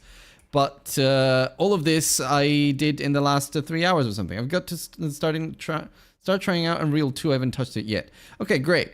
Don't follow this tutorial. It's too fast. I found a couple tutorials just now, actually. I can link them to you. I don't know how good they are, but... yeah, where is it? Oh, yeah, well, wait. Yeah, here on YouTube. I saved them to watch later, so let me see. Watch later playlists. There's my watch later playlists. It doesn't do it that way. Okay, never mind. Well, I'm gonna go into the history and then look from there. Unreal Engine tutorial. These are the ones that I found, and then I filtered by like this year. There we go. So this is number 1. I'm gonna share that. Copy it on Discord to you. In DMs. I don't know how good they are, but I thought, okay, well, we're gonna use Unreal Engine 5, so might as well look for something recent. So when it comes to Quipscore, there you are. When it comes to doing Unreal Engine, at least we have the latest and most popular tutorials. This is a 2.33, 2 hours 33 tutorial. And then I found this other one. Where is it? The best way. No, wait. Complete beginner's guide. Complete beginner's guide to UE5. No, it's not this one. This one. The ultimate guide to Unreal Engine 5. This one could also work. That's from a month ago. But this one, complete beginner, ultimate guide to no wait, where is it? Where is it? Here, ultimate guide to Unreal Engine 5, from basics to advanced techniques. It's like 5. Oops. Oh, that's why, because I'm like in manager mode. Okay, never mind. So it's like 5.5, maybe 6 hours worth of content, and hopefully that should cover all the basics that we need to actually do this. I'm not going to do all of them on stream. I'm probably going to... And I feel like the second one, this one, the one on Ultimate Guide from Basics to Advanced Techniques, it's probably... it's probably like it's probably just a watch-only one that explains to you a lot of stuff. So there's 3 hours of content there, and in those 5 hours, maybe we'll be okay. I have to go to a birthday party, get on it later. No, sure, looking at most recent tutorials to play, I think the newest, freshest feature in Unreal Engine has way less tutorials than any other. Yeah, I do get that. I mean, we're probably not going to use the latest and freshest features, but Unreal Engine 5 changed quite a bit from Unreal Engine 4, and with every 5.1, 2, 3, 4, 5, 6 version, they add new things and they change a lot, which is something that I'm already seeing with this tutorial here, and it's being super frustrating. So this one here that I'm watching in this little picture-in-picture window that you see right here, where my finger is pointing, this one has a bunch of things that are already quite different from what I'm doing now. So I don't want it to, I don't want these tutorials to slow down our learning process. I don't want these tutorials to slow down how quickly we get into Unreal Engine, because then it's going to be a mess otherwise if we then get into making something and it's not exactly the same. And also it's a bigger waste of time. So yeah, feel free to, well, maybe 5.2 and 5.4, maybe they're going to be a little bit better already. I feel like this one was made with 5.0 or 5.1. So maybe that's where the disconnect comes from. But like the interface is different. Like this guy has a couple of things that he does, and when I do them, they just don't work the same way. And it doesn't have to do with any kind of setting that he has enabled. It just looks different. So there's that kind of disconnect. And that's where all the time waste has come from, because I'm 30 minutes in out of 1 hour and 23. I've been streaming for 3 hours and 30 seconds. So yeah, I think I'm gonna play some Rim. Unreal is super boring to me. Yeah, no, it's fair enough. You're gonna hear me ranting about how fast this guy is going. That's that's what I can say. But anyway, back into it. And I think actually it's almost 2 p.m. I think at 2 I'm going to just call it a day. I wanted to finish the whole tutorial today, but it's not going to happen. Together and add it to our level. It's just, when we open up the game mode, you can see it looks like a normal actor blueprint. We could even have logic here the game mode should take care of. But we will only override some default classes here. First, let's add our player controller here. So instead of the default one, we want to use our BP player controller. It also spawns the default pawn class, and our BP bot is a character that's based on a pawn, so we can add that here. So let's save that and close it. Now we have to tell our game to use our own game mode. We could add it to the specifics of this level in the world settings if we would have different game modes for different maps, but here we just want to add it as a default for all maps, so we do it in the project settings. And here you can see there's a BP bot and the character now. Next, we need to define where our to add it as a default for all maps, so we do it in the project settings. And here you can see. Right, okay. Oh, yeah, BP bot and player controller. Okay, perfect. Yeah, honestly, I can imagine following a tutorial on Discord call, let alone a stream, so I totally get you. I just opted in to say hi and bail. I don't have much time for today. So see you and have a nice rest of the day. If I find anything cool, I'll link it to you. Perfect. Thank you, QuickScore. Yeah, have a lovely rest of the day. I'm going to do some podcast editing in the afternoon and probably tomorrow as well. So I think I will start looking into these tutorials like in my own time from Monday onwards. So yeah, feel free to link me anything. Yeah. Also, Panda, how's your mountain base going? Tell me more. I did play, unfortunately, I have to confess, I did play a little bit of RimWorld in the past few days just because I needed to relax with this illness and such. And I may have done stuff to the base off stream. But yeah, I'm trying to do all of the housekeeping there, so that with the next RimWorld stream, we just go into some more cool stuff. Like I started building transport pods, which I had neglected until now, and a lot of other stuff that you'll see. Oh, I redid the kill box. It's now a massive hallway with loads of traps. Most of the enemies can't even get past the first like part of the corridor, and also the raids are getting much bigger. So yeah, I think I felt like I needed it. I got lucky that while I was rebuilding it, I wasn't raided once, so that was good. But there's a BP bot and the character now. Next, we need to define where our character should be spawned in the world. We use the player start actor. The game mode will use it automatically when it's in the scene. This blue arrow shows us the direction the character will be orientated when spawned. Okay. When we use the end key, it will be placed on the ground. So let's find a nice spot to start from. When we now hit play, we will find ourselves at that location. When we use the end key, it will be placed on the ground. So let's find a nice spot to start from. When we now hit no, play, it's not being placed on the ground at all. With this button, we can detach from the player controller to the ground. So let's find a nice spot to start from. When we now hit play, we will find ourselves at... See, for example, he said to use the N key and it will stick to the ground. It is not. So I don't know what kind of settings he has, but this is like There's like a minor thing that gets pretty annoying here. So, all right. And then we just rotate this on the Z axis so that we orient the player over there. Okay. And then when we press the play button. Oh, here we are. Nice. So that was right now it's in in first person. That location. With this button, we can detach from the player controller to get back to the editor controls while the game is even running. And when we now look in the outliner, we can find our BP bot and other blueprints we made. So now we have a controller to get back. So let's find a nice spot to start from. When we now hit play, we will find ourselves at that location. With this button, we can detach from the player controller to get back to the editor controls while the game is even running. And when we now look in the outliner, we can find our BP bot and other blueprints we made. So now we have our basic setup and can move to the camera. Okay, camera. We can have the camera in many different places, like in the controller, but we will add it to the bot itself. When we open up the character and take a look in the viewport, we will find different components, like the capsule for collision and movement, or the arrow component that shows us a forward direction. It already gives you a collider. A mesh component that we will use later. And the character movement component that will help us move this character around and has a lot of values we can tweak. Okay. Let's make the capsule not hiding in game so we can see it when playing.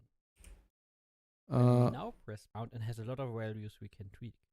Let's make the capsule not hiding in game so we can see it when playing. Okay. When we now press play and detach, we can see the capsule.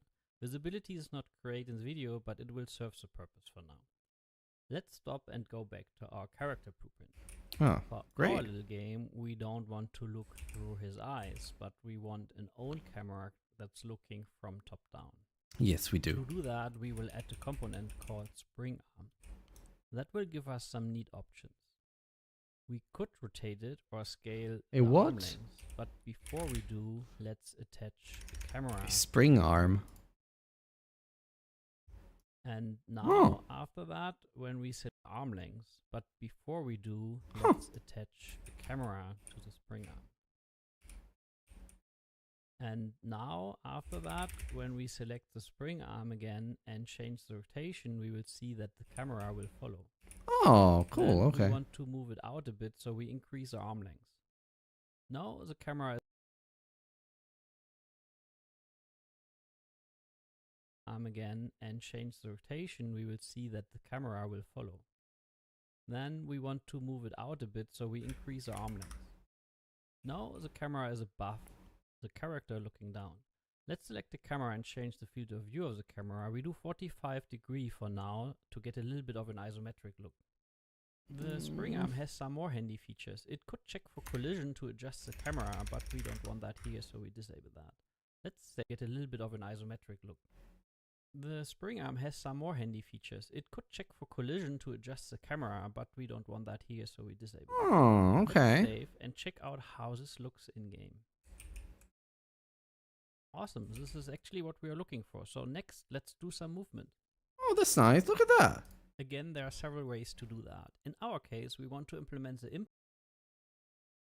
I've just done an isometric little controller thing. It's cool. I'll do like 3000 in length. Is that too much? Probably is. Oh, it's good. I like 3000 in length. Okay. That's nice. input the players. You see, now this is territory that I understand. I'm not playing with materials anymore. I'm going much faster. Remember, the controller is a brain controlling our body, which is our bot. As this is our first real logic, let's briefly talk about this event. Here's a begin play and a tick event. There's actually more. For example, a destroyed event. This is basically the parts every actor goes through in his lifetime. Begin play when he's spawned, tick is updating while he's in the world, and destroyed when he's removed. Doesn't have a destroyed, but okay.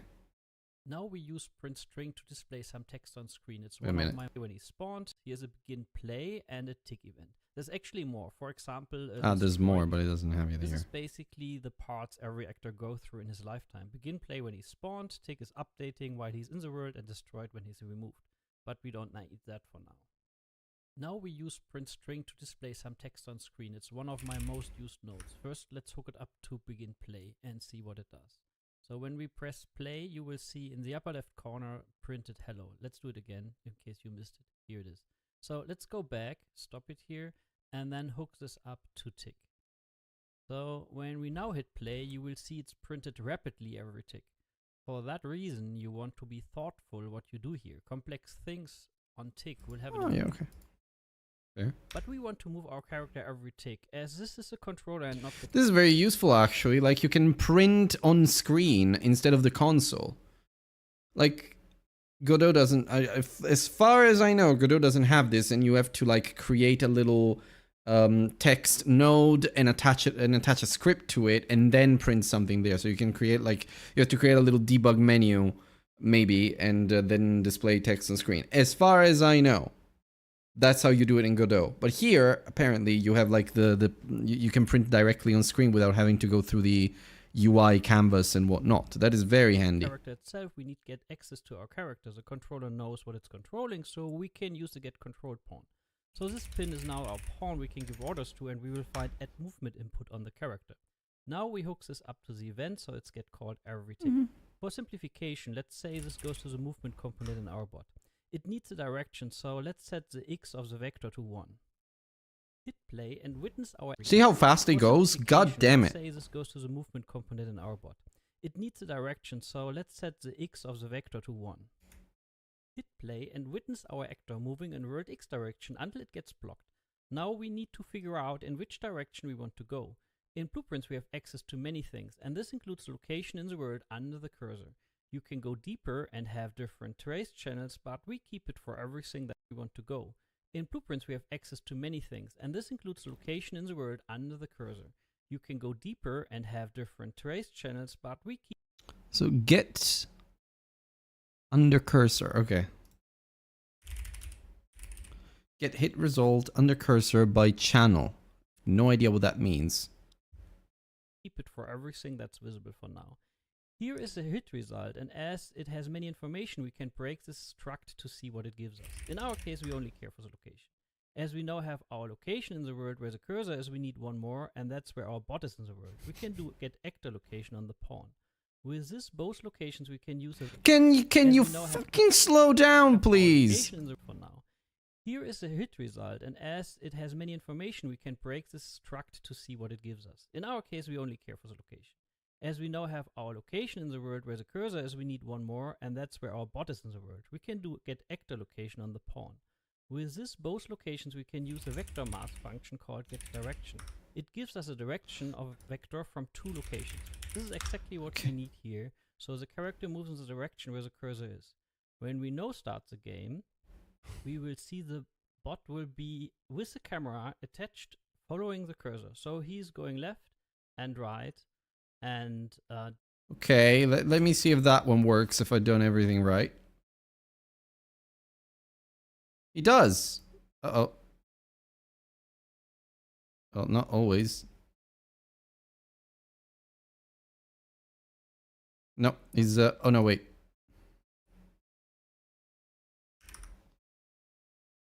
There. That's the thing that I forgot to do. And we do that. Uh-huh. Yeah, he's moving following the cursor. Look at that. First player movement. Until he gets stuck on the rocks. Look at that. Oh, that's so cute. That's so nice. Look at this. Look at how cute this is. And we're on the rocks. And then we can just go down and that. Yeah. Okay, that's cool. Okay, great. down and up. Super cool. Look how much faster we're going now that that we're actually playing with logic, because I understand what he's doing even though he's going at lightning speed. I didn't click in the viewport when the game was running. If I would have, you would have seen the cursor disappear. Fortunately, the player controller managed that, and we can go to the details and check show mouse cursor. So if I now start the game and click into the viewport, the mouse keeps being rendered and the character following that. Okay, great. As we do not want to follow the cursor all the time, we need to introduce some player input. To add input, go to the project settings, scroll down to input where we find different bindings we can make. There are axis bindings and there are action bindings. We will only work with action bindings, and you can imagine this like digital on and off switches. Let's add a binding and call that toggle. Give me a moment. There introduce some player Okay. input. To add input, go to the project settings, scroll down to input where we find different Wait, what do you mean needs to be recompiled? Okay. bindings we can make. There are axis bindings and there are action bindings. We will only work with action bindings, and you can imagine this like digital on and off switches. Let's add a binding and call that toggle movement. We can click this, and you can imagine this like digital Okay. on and off switches. Let's add a binding. So, and call that wait, where are you? Okay, so action mappings. There we go. And axis mappings. Okay. Toggle movement. toggle movement. We can click this little icon here to press a key to bind that to our action. Here I do a left mouse click so you can see this is mapped now. Back in our player controller we can remove the begin play for now. And now we can look for the new event we introduced with the binding. We will find toggle input here and add it to our graph. So this has two execution pins. One is fired when it's pressed and when it's released. So now we only want to follow. Wait, was it toggle input or toggle movement? Back in our player control, click this little icon here. Oh, to toggle press input. Okay. Okay, so we want to call it toggle input actually.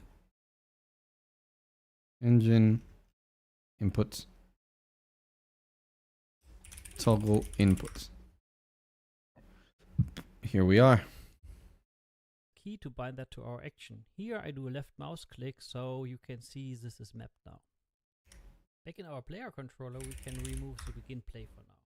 And now we can look for the new event we introduced with the Okay. binding. Yeah. We will find Why toggle not? input here and add it to our graph. So this has two execution pins. One is fired when it's pressed and when it's released. So now we only want to follow the cursor while we hold the mouse button down. So to do that we will add a variable here and call that add movement. This is a boolean, but there are many more variable types. In toggle input we want to set this variable. So when it's pressed is fired, we set this to be true.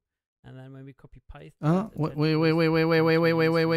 the fuck? Variable here, and call that add movement. This is a boolean, but there are many more variable types.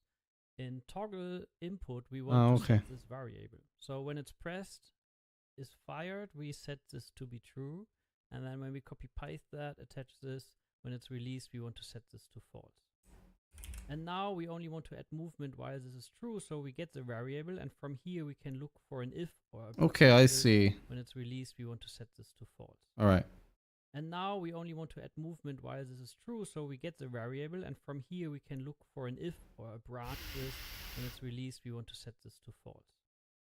And now we only want to add movement while this is true, so we get the variable, and from here we can look for an if or a branch node. With this we can say, Oh my God! order, Can you and now can we you only slow want to add movement down? while this is true, so we get the variable, and from here we can look for an if or a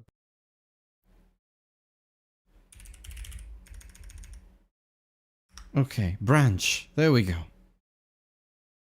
Okay. branch node. With this we can say execute this order only when the variable is true. So we are done. Okay. I think.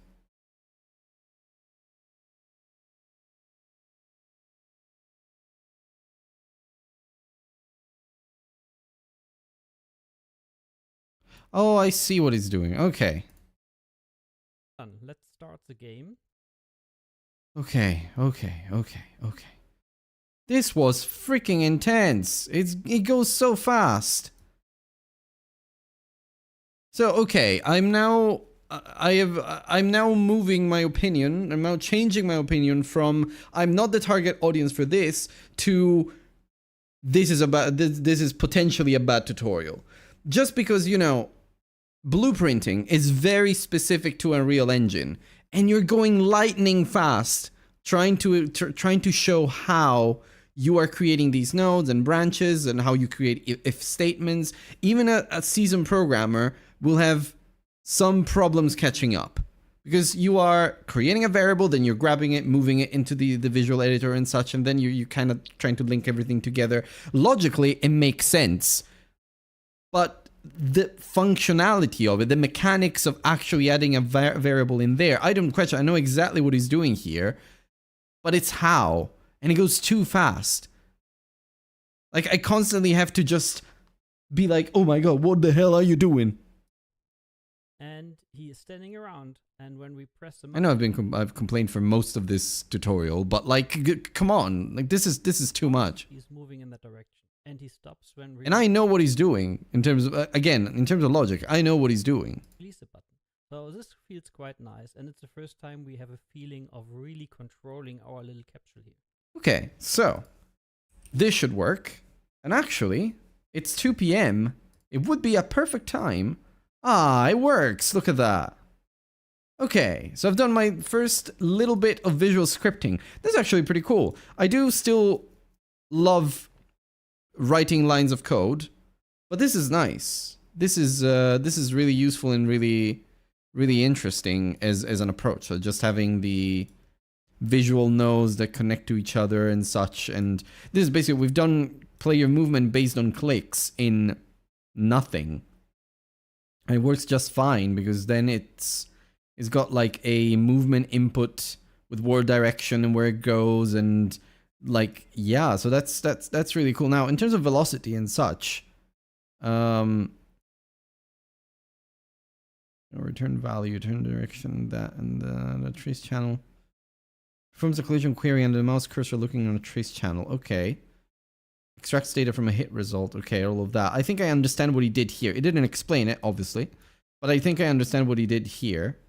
He's moved all of this stuff. Then there's hit bone name, hit item, and whatever. Blocking hit, initial overlap, target, and then from here there's the control pawn. The return value is the target. This is the thing that moves, and then this is the actual location, and then you change the value based on the cursor and how it moves, and then the location connects to that. Yeah, so in a way, if I pause and think, I can see what he's done. I can see what he's been doing.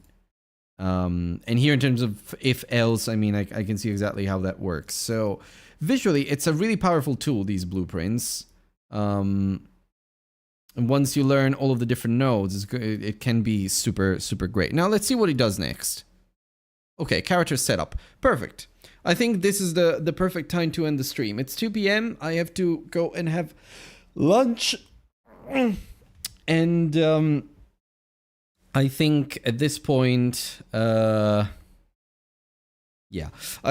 think I'm going to continue this tutorial on my own. Like I think I'm about halfway through now. Yeah, because it's 40 minutes would be about halfway through. So I'm almost there. I might continue it on my own and then maybe do like the other tutorials and such on my own, because I don't think I'll have the time to actually show them on stream. But this was interesting and it was cool. So I feel like, yeah, next time we'll next Saturday we'll play something. We'll do actually some gaming.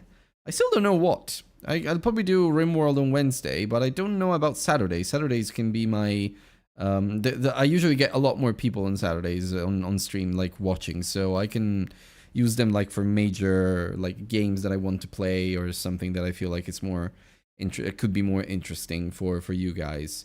So yeah, but next Saturday we'll see what we do and where we get to. On Wednesday we'll do RimWorld, but for now I think this was a mildly successful stream. Frustrating in a lot of ways because of how fast this guy goes. But I'll follow other tutorials in the background and in my own time. And then from there, we will see. So thank you guys if you watched, and if you're still watching, thank you for hanging around. Thank you for just keeping me company. And I will speak to you on Wednesday when I will do some more RimWorlding, some more Rim. That should be quite fun. So thank you guys and see you next time. Bye bye.